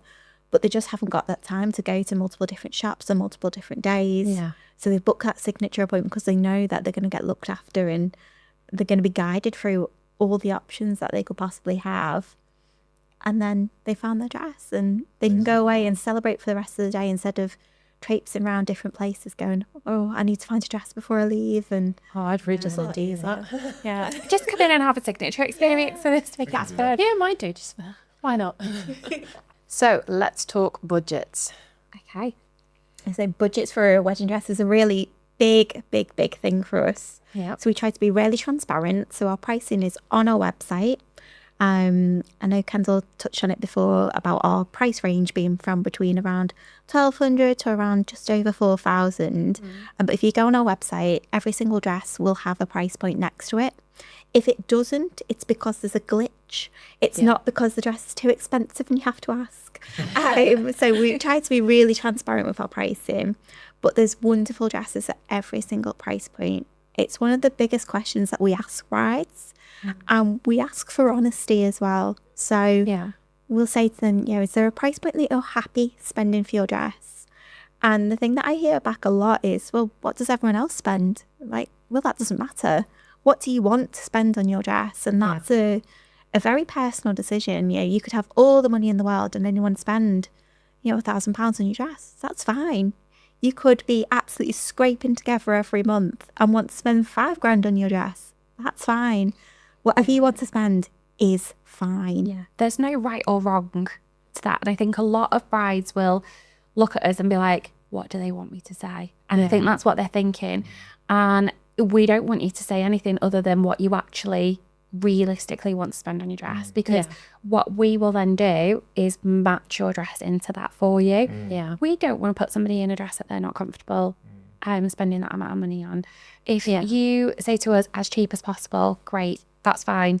If you say to us, I absolutely cannot be facing spending more than £1,500, I'm not comfortable doing that, fine. If you say whatever I want to buy, that's absolutely fine as well. What would you get as the most common answer? Do you get kind of, I can spend up to, or something between? People will say, most brides at the moment are spending anywhere from 1,500, I say, to around 2,200 is kind of our most common price point. I think the most common answer from them is they go 2, because it's a nice round number. But sometimes they don't mean that. No, but you can work with that, can't you? Exactly. But it's kind of like it's not a bad thing to talk about budget. We get a lot of mums will say, I don't want to worry about the price, and we totally get that. It's because the mum wants them to have their absolute freedom. But then those same mums, when the bride has fallen for a dress that's maybe like £3,000, will be like, well, we can't afford that. So it's great to give your bride freedom, but at the same time, if there is a limit, then let's talk about it, because it's not a bad thing. It's not, no one's going to say, well, you can't afford X. It's just that you've got other priorities. There's so many things to spend on a wedding. For some people, their priority is like music, photography, food. It could be, there could be different things that they want to splurge on, and it's not always the dress, and that's okay. But we only can work with what we're given. So we love to be able to get everybody their perfect option, and their perfect dress has the perfect price. So to coin a Nikki phrase, your perfect dress has the perfect price. And so we want to get that for every single bride. And if we don't know what your budget is, then we can't help you. Well, people don't always know straight away, do they? Until you start to suggest stuff, and then they go, "Oh no, I could probably afford that." Yeah. Because we get it where they go, "Oh, we're looking at photography and film options," and I say, "Oh, and I can get an idea from the venue as to whether we think we're the right fit for you." Yeah. And from that, every now and then I'll ask, what sort of budget are you working with? Because there's just something about that. There's some key indicators. And it'll be normally because the bloke's quiet. So, and I think, oh no, we haven't got any idea, what sort of budget. I say, okay, well, for that kind of area, that thing, photography and film would probably start at something like 3.6 or 3.7. Oh no, we wouldn't be able to afford that. Well, so you do have a budget then. Because you know what you can afford and you know what you can't afford. Exactly. Yeah. And I think sometimes people are a bit scared that you're gonna just shut them down, or so that's why we try to be super transparent with our pricing on our website, because then a bride can realistically look at what we have, be drawn to a photograph of a dress, can click into it on the website, and it'll tell you how much it is, and then they can make that decision in their own space where it's more comfortable for them to do so, to have that discussion. When we're not there, we get that we're not your best friend, we're not your auntie or sister or mum, and you might not feel 100% comfortable having that conversation. So seeing it on the website first is where you're going to be able to roll things in and out. But it also helps us be really realistic with you. And if someone says to us, we do have some dresses that are available off the rack in a long K beef, and we've got a whole outlet store as well with 200 dresses in there that are all available for under £1,500. So, we can direct you to the right place. So if you say to us, I only want to spend £600 on a dress, we probably don't have something here in a long K beef, but we definitely have several dresses in the one that can really help you. Yeah. And so we can point you in the right direction of where it's going to work for you. It's one of my favourite things to do as well. If anybody picks out a dress that is particularly tricky, I'll be like, let me show you something that's at a comparable style but at a much friendlier price point for you. Yeah. And half the time they're like, oh, I didn't even see that one. I'm like, no, because you were drawn straight away to the more expensive ones because they do look beautiful on the hanger. I think we're all drawn to the most expensive. Yeah, exactly. You can't help it. One of the best comparisons I always give to someone is if you go car shopping and you've got a price in mind, like I love my Fiat 500. She's great. She's a nice little runaround. But if I suddenly go and try out a Tesla, I'm going to want the Tesla, aren't I? Mm-hmm. So it's so much easier to start off where you're happy, try and find a dress at that price point that's going to work for you. And if you don't quite find one there, wiggle your way up a little bit rather than starting out at the very top end and then trying to work your way back down from there. Yeah. It's hard to, it's exactly that. You're going to look at houses.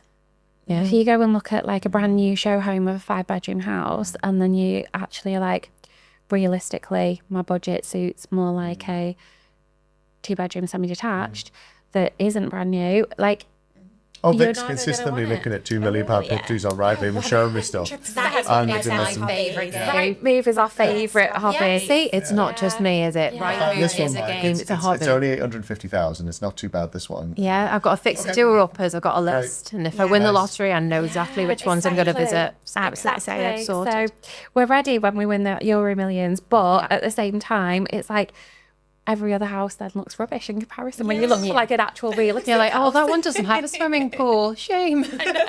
Well, it hit my pony. So on budgets then, how does it work in terms of payments? So if Vic was going to buy a dress, what should she expect to pay at each stage?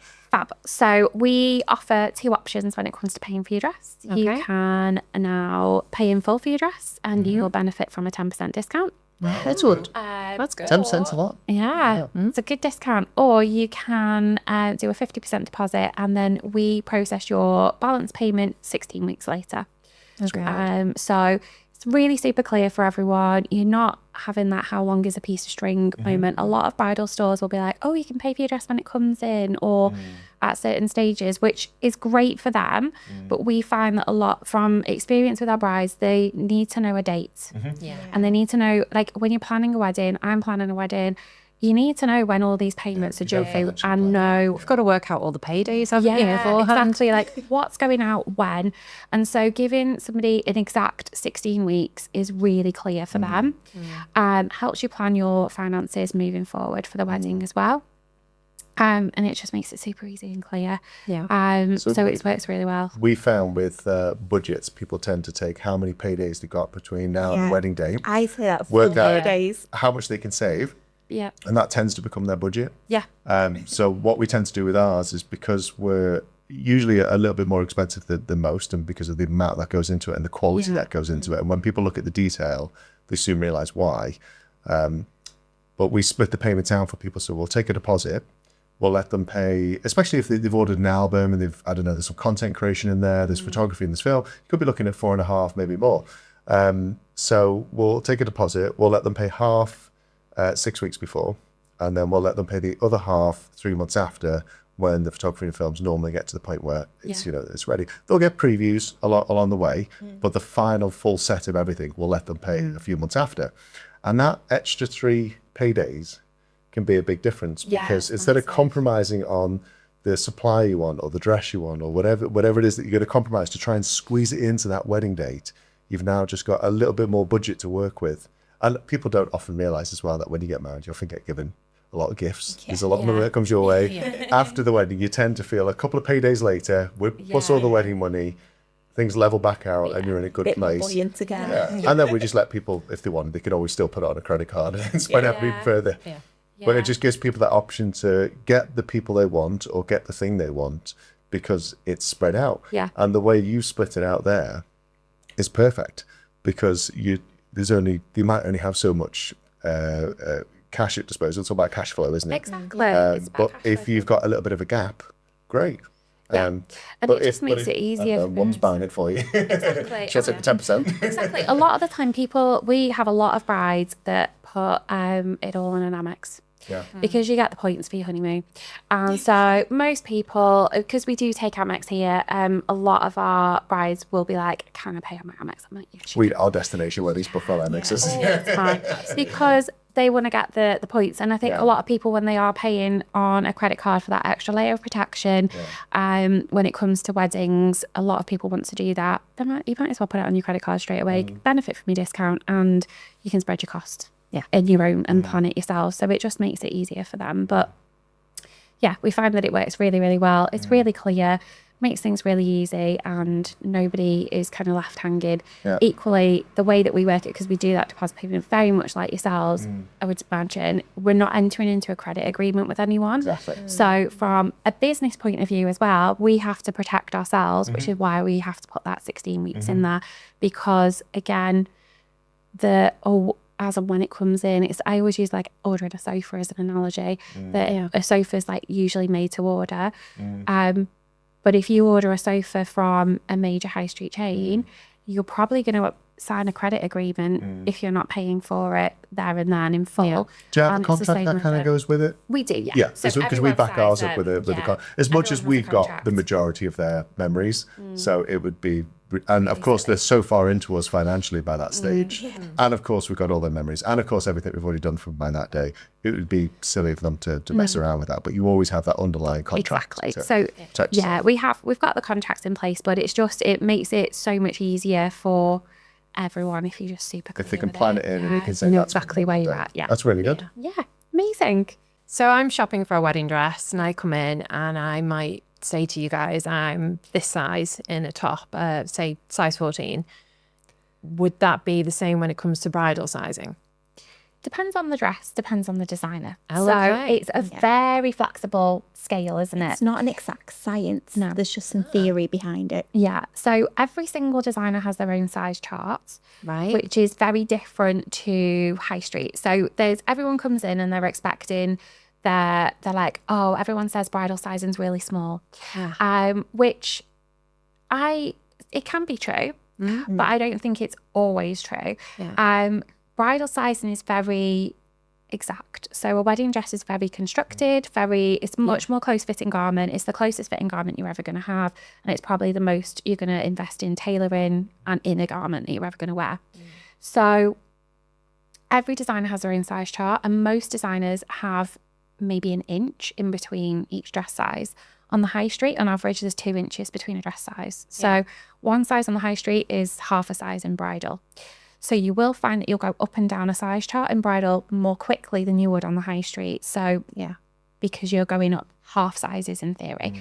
So that's why the numbers can be very different from what you would wear on the high street to your wedding dress. Such an extended range as well. That the high street, you're lucky if you can find a size 4 in the high street. Generally, it'll start at a 6 or an 8 and go up maybe to like an 18 or a 20. Obviously, in the last few years, you've managed to get like a bit more inclusive. So like New Look might go up to like a 22 or a 24 in their curve range. But it's not their main range. Whereas for most of our designers, they're doing the full spectrum. I mean, I think W2s are most inclusive. They work in American sizes, so they go anywhere from a 00, which is a UK 2, right through to a US 32, which is a UK 36. Right, okay. So there's such a variety in those sizes versus if you're trying to work with a high street size, it just doesn't work the same.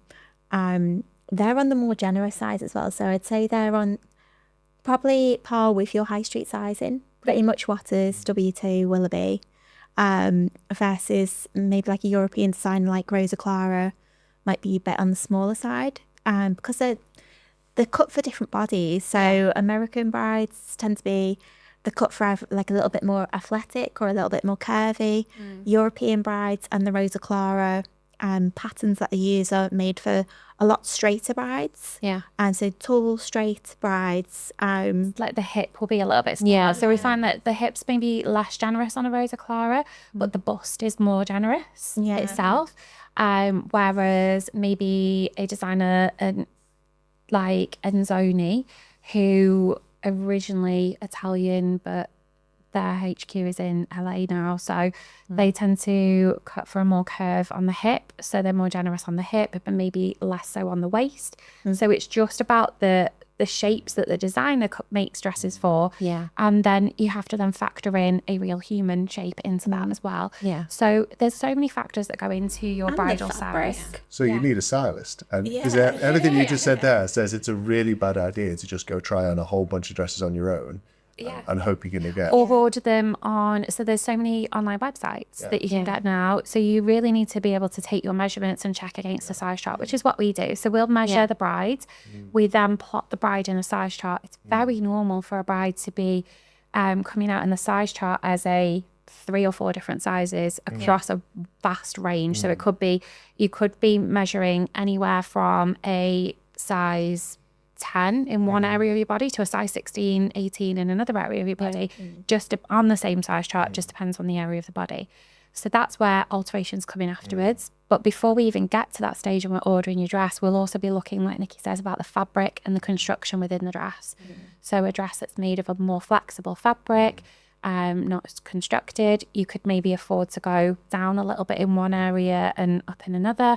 If you've got a dress that has major construction and in a fabric with no stretch or giving it, then you're going to need to go really exact on the size chart. So it's all about the fit and shape of a dress combined with the size chart, combined with fabrics and construction. I think it's a real common misconception as well, especially if you're looking online at the different forums, that they think that bridal shops will try to get you the wrong size so they can sell you more alterations. That is never, ever, ever what a bridal shop would want to do. A, they don't want the extra work, and B, we don't want unhappy brides. It's our job to guide you towards the best possible size to start with, but most of the time you will need alterations to make that fit properly. Do you get measured when you first come in? Is that how it works? So when you order. So if that's a lot for the brides, it'll be the first time they've come into stores. So we'll measure that day. Because obviously the dresses take that time to be made. We need to measure, plot you in the size chart and get your dress ordered in production. So a lot of people will be on a bit of a journey. So a lot of brides will say that they are looking to change their body shape. We're not really advocates of you needing to do that. We're never going to be a store that's going to say you're going to lose weight, because I don't expect anybody to change their body shape for a wedding day. We're very much along the route of you and your partner know what each other look like. We're not like in the dark ages here. We know what you look like. You guys probably live together. So I would say 99% of our couples will live together before they're getting married nowadays. And you see each other at your worst, you know, needing a shower. You've just got up, you've got morning breath. Do you still want to get married? The answer is probably yes. Yeah, you know, it doesn't really matter your size of the dress. Yeah. Your dress size is not going to, and your body shape and your body size is not affecting that. You both love each other as you are. You both want to get married as you are. You are enough as you are. You don't need to change your body shape for a wedding dress. It's the other way around. And that's exactly where your alterations come in. And that's why we're not big advocates of, oh yeah, place a deposit now on your dress and then come and see us in 6 months and we'll order your dress then in a smaller size. No. Let's go with a dress that's going to fit you now, so you're under no pressure and you are skipping out of here thinking, yes, I found a dress that makes me feel amazing as I am. Yeah. And then if anything changes and you feel better for that, great. But you also don't need to put yourself under a ton of pressure to be someone you're not just for one day. So size doesn't matter. Size does not matter. Absolutely not. No. You lied to me. So you were talking before about you've got another shop, which is called The One. Yes. Why did you start that one up? Two-armed approach, really. So we were finding that we had brides that wanted the elongate Eve experience and dresses, but maybe felt that they didn't really want to push their budget to warrant those dresses. Yeah. And then we also have that ongoing commitment with our designers to purchase their new season dresses every single time they release. So that could be, for some designers, twice a year or once a year, we'll buy more dresses from them. Yeah. Wow. Only so much rail space. We do have a lot of it, but we have a It is a large store. Yeah. So when that happens and our new dresses come in, there's somewhere that they need to go. So we do a sample sale once a year in elongate Eve, which is exciting, usually around the end of the summer. So keep an eye out for that. But we thought, what can we do with these dresses? You know, we've got this surplus stock. We feel like we could service another group of brides. Yeah. And there was nothing like that in Chester as well. So we wanted to really be accessible to everyone. Yeah. Our accessibility is really important, and we feel like we've got a responsibility in fashion as a whole to be more sustainable as well. And a lot of brides are really concerned about having a more sustainable wedding. So that's where The One came into it. We can move these dresses from elongate Eve into The One. The dresses are available to take home that same day. Wow. They have a new life. They're not going into landfill, which I'm sure they would eventually end up doing if we didn't move them on somewhere. Which would be a crime. Awful. Could you imagine? How lovely. £7,500 diameter in no, that would be awful. But you know, we moved those dresses over to The One, created this store where you can come in, have the elongate Eve expertise, the actual physical dresses that we have in elongate Eve, and you don't have to put a dress into production. You don't have to have that thought process of that carbon footprint attached to your dress, because you know most of them are made in the Far East. We don't currently stock a UK brand here in elongate Eve, and so even when we've had UK designers, they've not been made in the UK, they're still made abroad. So you're not having to get fabric shipped from one country to another. You're not having to have a dress shipped from one country to another. You're not having to do all of those steps to get to it. And that's a really important part of this process. Just this weekend, I've had in The One, I've had two brides. One worked in conservation, one worked in sustainability in her role, and it was really important to them to have a wedding that was more sustainable and more environmentally friendly. And that's, I think, something that's important to a lot of couples nowadays. And we have a responsibility as a business to be able to offer that to people and to make sure that we are moving our stock on in a really responsible way. And giving it that lifespan. So that's how it happened. So where's The One located? So that is in Chester City Centre as well, and that's on Common Hall Street. So it's literally a 2-minute walk from elongate Eve. So we will often run to the one to go and get you a dress. If we feel like your dress is there, we may leave and run and go and get it for you because we're that close. So, you know, we know our stock inside out across both stores. Some of the majority of the dresses that are in the one are still very much in production dresses. It is just more of a space situation that we have to move some on. There are a handful that are discontinued in there, but it's mainly for space reasons. Yeah, but I also feel really sad at the idea that there are dresses out there that don't get worn for a wedding. Yeah. They need to They have their were own little life, don't I they? know. I feel really sad that they didn't get the Just live in a opportunity. store. You feel as though they're like the Toy Story like toys. I can imagine if it was just a display toy. So that's kind of the dresses as well. They get to live out their actual destiny and be an actual wedding dress. If I could give a little shout out to my girls who are over there, Reva and Ramona, my two favourite dresses of all time. Yeah. They now are in the one. They're still looking for their, you know, their final home. Yeah. So I'd really like them to be worn for a wedding. Yeah. And we do still stock the same sort of level of sizing as well. In fact, the average size in the one is a size 16. We have a lot of size 16 dresses over there. Yeah. And we carry, at the moment, we've got from a UK 6 to a UK 26 in there. So there is a dress for everyone.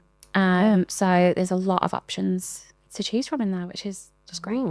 So what trends are there for this year's bride? I would say this year we are seeing the return of bridal. So what I mean by that is bridal looks like bridal again. Yeah. So for the past maybe sort of 4 to 6 years, bridal had gone more and more sexy, which I love personally, but it was looking more and more red carpet.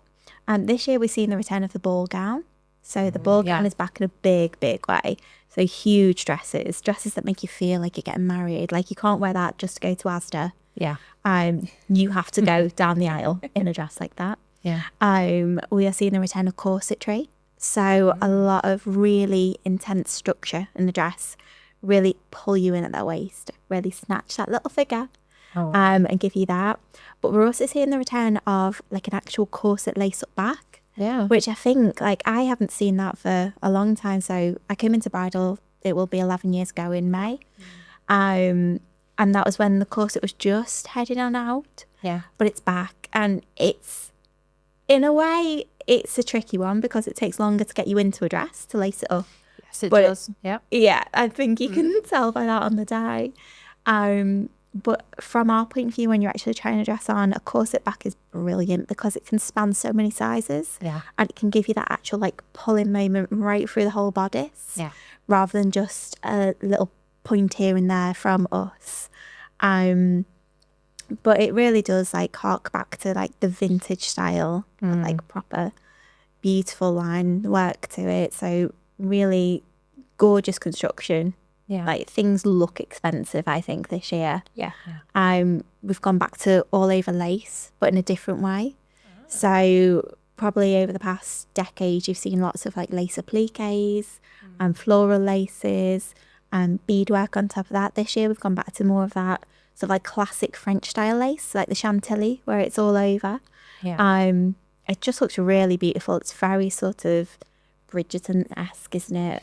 Yeah, and really matte as well. So like a lot of matte lace coming into store. So people will say it's like a little bit more old fashioned, and it is, but it is kind of like that old money look. Yeah, I think is really what we're looking at with that, and it's just like a fresh. It's not fresh because it's vintage style, but it is a fresher approach to, and it's refreshing to what's been out there for the last sort of 18 months. If there's a sparkle on it as well, it tends to come from beadwork now rather than the glitter. So we've had loads and loads of sparkly sequin layers underneath dresses for years, which again I love. But this year it's all about the bead, and it's making things look as expensive as they are. Yeah. Which is great. You know, if you are paying for a dress, you want people to go, wow, doesn't that look amazing? Oh yeah. Doesn't that look expensive? You don't want them to go, oh, interesting. Yeah. So it's really nice to see that level of craftsmanship coming back through again. There's a lot from like Waters, especially this year, have released a lot of lace dresses. One of their designers got married last year in an all lace dress, so they've sort of taken inspiration from that in their collection. And it's nice to see that, you know, the trends come from the designers, not just from what they're seeing elsewhere. They're actually leading the way from what they want to do. So I'd say that's a really interesting moment that we've gone back to this all over lace. And then for accessories, pearls aren't going anywhere. I love pearls. So You can't go wrong with pearls. It's so classic. pearl veils, like you just see them, and pearl buttons as well on a dress. I mean, That's looking way back at wedding photos, you can see trends, obviously. Yeah. Wow, but pearls, just the timeless classics. Yeah. So, yeah. They are. They've really. It's probably been 3 years, is it, that we've been pushing the pearls, and they're not going anywhere. I think everybody, like a lot of people are looking at like a pearl veil nowadays, whereas, you know, it's really normal sort of 3 or 4 years ago, everyone would be like, and we'll have a sparkly veil as well. Yeah. Gone are the full sparkle veils, really. They do come in here and there. Have a Nikki Spash where it's the mixture of the pearl and sparkle. Obviously. Yeah, it's understand that. But everybody does. It's just, again, it's that old money look of pearls, and I'm seeing a lot more brides bringing in like heirloom jewellery as well. So they've got like granny's pearls that they want to wear. Yeah. And it's not as, I think a few years ago it'd be like, oh, mum's going to bring granny's pearls and we'll try them on, but we're probably not going to wear them. Whereas now they're putting them on, and the dresses that they're going with actually work together. Whereas, you know, if you'd put on a pearl necklace with something that's really blingy, it was too much of a contrast. It didn't work. But Yeah, the dresses are like really leading into that, aren't they? Now, where it kind of works with that heirloom piece. I've got a lot of brides that are like, I want to feel like royalty. yeah, They want to feel like royal. If you're going to, big dress. There's a very elegance feel, doesn't it? And I like Yeah, It's the drama of it as well. I mean, it is that once in a lifetime moment of, I could not wear this dress anywhere else other than to get married to the love of my life. I'm a huge fan, because unfortunately we talk we talk a lot about dresses on open days with people, because they see a lot of our work kind of coming up, and they see this variety of dresses being, and they've not even necessarily, they're just still just venue shopping. So they've been exposed to all this imagery, and you know, we have these big screens during the open day, and we end up talking a little bit about the dress, because you go ooh, and the more oohing at the dress than they are at the scene and everything else, and that's okay. And I think one of our favourites is where they've got a slimline dress, but then they've got kind of a waist cape. Oh, that goes the load of skirt. I love it. and then they can take that off, and it changes the look, so they can do the church. They can lose that from the church and then have this kind of slimline, elegant look. They still got a veil, then the veil can go. And they're just changing their look throughout the day. I think you guys did Ellen's photography, didn't you, with the overskirt? Yes, we did Ellen's, yes. Yeah. That was amazing. Yeah, she had to layer with the she was my bride. I loved it. That style They did it in ivory as well, beautiful. A style we love. When that comes up, it's special. It's a little bit different. And I think Ellen wore it so well, because obviously with her dancing background, she had a fantastic figure about it. Great posture. She had amazing posture. She could stand and hold it. But we were, as soon as we saw that dress in the morning, I was like, this is going to be so much fun. It's going to be a good day. And she had the perfect veil as well for swoosh. So she had the veil swoosh. She had Has an MV340 crystal. So what's the? So I call it a waist cape, but it's not. What's the official? Like an overskirt. Overskirt. Yeah, so you can get an overskirt where it's like a full skirt that goes over the top of your dress, and it makes it look like a full A-line or ball gown. Or what Ellen had was like a 3/4 one, we would call it. So it comes round to just by the hip bone, I would say.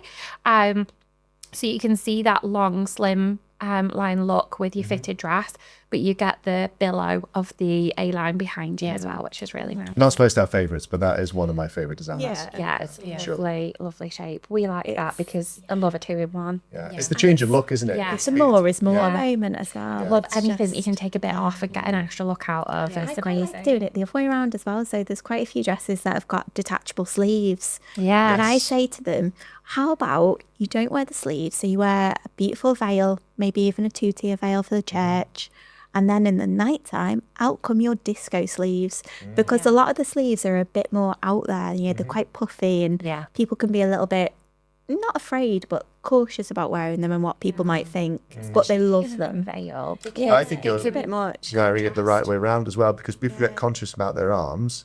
but you don't wave your arms around during the day, but you do wave your arms around on the dance floor. Yeah, and we're not going to have your flowers in your hand. You know, there's a lot of factors to think about on the day of your wedding, where you probably got a bouquet. If you're wearing a two-tier veil, it's the overall look and where the eye is going. Actually, probably not going to see very much of the sleeves. So once you've gotten rid of your flowers, you've taken your veil off, putting something like that on does that for you. We had a bride recently who had a bespoke top made, didn't she, for her nighttime that went over the top of her dress. So she changed into that for the nighttime, and that looked amazing. So as a photographer, and taking gender out of it for a second, because I think people would hate a man saying this sort of stuff, but obviously we see the visual side to kind of everything. Do you help guide brides where, because you know, a big concern we get is the arm stuff. So always the arm. I want to be able to. Nobody likes their arms. And yet, I think I'll faint if a lot someone of the comes issue and with says arms is just the fact that they have their arms too close to their body, because they're feeling self-conscious, and then of course that makes the arm wider. And of course when you just lift your arm off and you create the right amount of space and you have the correct posture and things. But then of course, depending on how the dress is fitted, you then end up with areas here which don't look particularly flattering because things sound over, or where skin's not where it should be and it's not pushing. Do you kind of look at that and say, you know, we think this would be a bit more suitable for you, and this would... Generally guided by brides. So if a bride mentions something that they're Self-conscious uncomfortable, about. then we'll make suggestions of how that could work better. But if a bride doesn't say anything, and I'm thinking, I wouldn't be happy with that, who am I to tell her that? So if she's really comfortable with her shape as she is, You might say something if it was in the fit itself. So if you can see that the strap wasn't right, you might be like, actually, that needs tightening, or that's, you know, that's a whole... Because we see some examples where you can see the dress is 99% right for them, but that 1% is the bit they feel self-conscious about. That And you think to should be yourself, the fit. why didn't that get picked up when you were choosing the dress? And it's a hard one because, like Nikki says, we're not the authority to say exactly what somebody should and shouldn't wear. Sensitive topic, isn't it? Yeah, it's your bubble. At the end of the day, everybody has their own autonomy over themselves. And again, we're not here to push somebody into one look. Like if you went onto many bridal websites to help you find your dress, and you put in what body shape you were, if you were an apple shape, so carried a little bit more around your waist, every single one will kick out that you should wear an empire line dress or an A-line dress. And I just think that's a load of rubbish, to be honest. I think anyone can wear any shape of dress, no matter your body shape or size, as long as it's the right proportion. So it's all about the proportions and all about making somebody feel their most confident self in their dress. And so if they feel confident, they look confident and they look better. And so it's all about making sure that we address any concerns. So absolutely, we're here to hear any concerns that you might have. And it's a question that we often ask in an appointment, you know, is there anything we need to be aware of from like a family point of view? You know, are you getting married in a church? You don't want to have your shoulders out for the whole ceremony or for certain parts of the day. Are there any areas of concern for you on your shape or frame that you would like us to address with the dress? And if there is, then great. If there isn't, then that's fine too. So if someone's confident and comfortable with a little bit of boob overhang, then that's good for them, and we'll let them enjoy themselves on their day. You can tell when somebody's trying on the dress and they're in the mirror, you'll know straight away. If somebody's self-conscious about it, they try to hide away, or they'll be going, oh no, what about the this? fidget. They'll stop playing it. They don't even have to say it. You can see fidgeting, as you say. But when somebody's confident and they're happy with everything, like you say, they swish. They do. Because we get it from where they'll say, oh, you know, can you try and hide this, and can you try and hide this, and immediately you're on the back foot of, well, if this was done properly to begin with, and you had the right dress to begin with, then you'd get more out of these beautiful moments, because you could relax, and it could be passionate, it could be gorgeous, instead of constantly trying to hide yourself, which doesn't really work when it comes to... It's knowing the limitations of the dress as well, so not being afraid to tell people no. But then you get somebody who make a perfect choice and go, okay, I'm conscious about this, or I'm conscious about that, so they get sleeves. And they go, great. And then they just feel relaxed, and they feel comfortable in themselves. And then, of course, their pictures look relaxed, and all the moments look relaxed. They're relaxed on the day, and they're not feeling super self-conscious. And I think it's about like being open with your stylist at the start of, if you are conscious of anything, we've heard it all before. Never had anybody tell me that they like their arms. never ever. And I think I will pass out if anybody comes in. Yeah, Like, I I'm love my arms going to off. show them off. I think I'll be like, okay, this is weird. Everybody, I've never had anybody say, I really like the bit between my underarms and the side of my boobs. No, because everybody's like, can you hide this bit of skin here? Yeah. You know, it's really, really normal. We will have heard it before. We will have ways that we can address it and things that we can talk about. A lot of people will say they don't like the backs of their arms or things like that because they're uncomfortable. It's about guiding the eye in the right direction. So proportions again. A sleeve isn't always the answer, but a certain type of strap could be, or something like that to guide the eye in the right way. A veil that's going to cover the arms, because actually a sleeve can sometimes make you feel more bulky than you actually are. Or a cape. Those capes. Love a cape. Love a brave bride that'll wear a cape or something just a little bit different. Yeah. So, you know, be open and honest with your bridal stylist, because we'll then have all the ways that we can help you feel your most confident self. So it's about that starting process. If we don't have all that information, just like budgets, all of the other jazz, if we don't have that information at the start, we can't fulfill our job for you. But we'll have heard it before, and we will be on hand to help. Well, that's amazing, because that kind of summarizes what you amazing people do, is that it's not just, you're not coming here for a dress, you're coming here for you. Yes. And then you'll guide you and take you through to the dress that'll eventually be right for you. People are like, you guys are like life coaches. And I'm like, yeah, I know. I mean, we have had to like eyeball brides in the mirror and say, you are enough just as you are. And I've had many a bride like ugly crying because they're like, yeah, no, you're right. You know, and we're like, we're just going to go get a veil. Really, we're having a cry in the corridor ourselves. But you know, we're your support person to make you feel your most bridal self. Yeah. And that's what we're here to do, whether that is to tell your mother-in-law that no, she doesn't want that. And no, it doesn't matter what your Stephen would like her to wear. Like, she's going to wear this, what she wants to wear. You know, if you need us to do that, we can do that. But if you need us to, you know, hold your hand and take you right the way through the whole process, we'll do that. We're there to just support our bride at the end of the day and make her feel the best. And it's not just hang-ups that some people have, it's also that they might want to accentuate something. Yeah. I'm sure that you've had loads of brides that come in and say, right, I've got a really good bum. I want to show that off. Or, we want a bum dress, highlight the waist. Yeah. You know, there's so many things that you can do with your dress to make you feel like, what are the bits you're confident showing off? Yeah. So I like to talk about that a lot rather than your areas of concern, because if we're showing off the bits that we're confident about, then actually the concerns become less of a concern. Yeah. And people feel great when they feel like they look great. Well, you know yourself, don't you? If you are confident, then that's it for the day. Exactly. When you put the right dress on, you're not looking at any of those bits that make you feel. You're having a great time instead. Yeah, exactly. So massive thank you. I think we'll leave it there and wrap it up. Really appreciate all the advice you've given. I think we've learned a lot. Yeah. I know which shops I want to visit. So I want a signature package. I want to buy it. So Thank you very much for taking the time to talk to us. Thank you for coming on. Thanks for coming in. Bye for now. Bye. Thanks. Bye.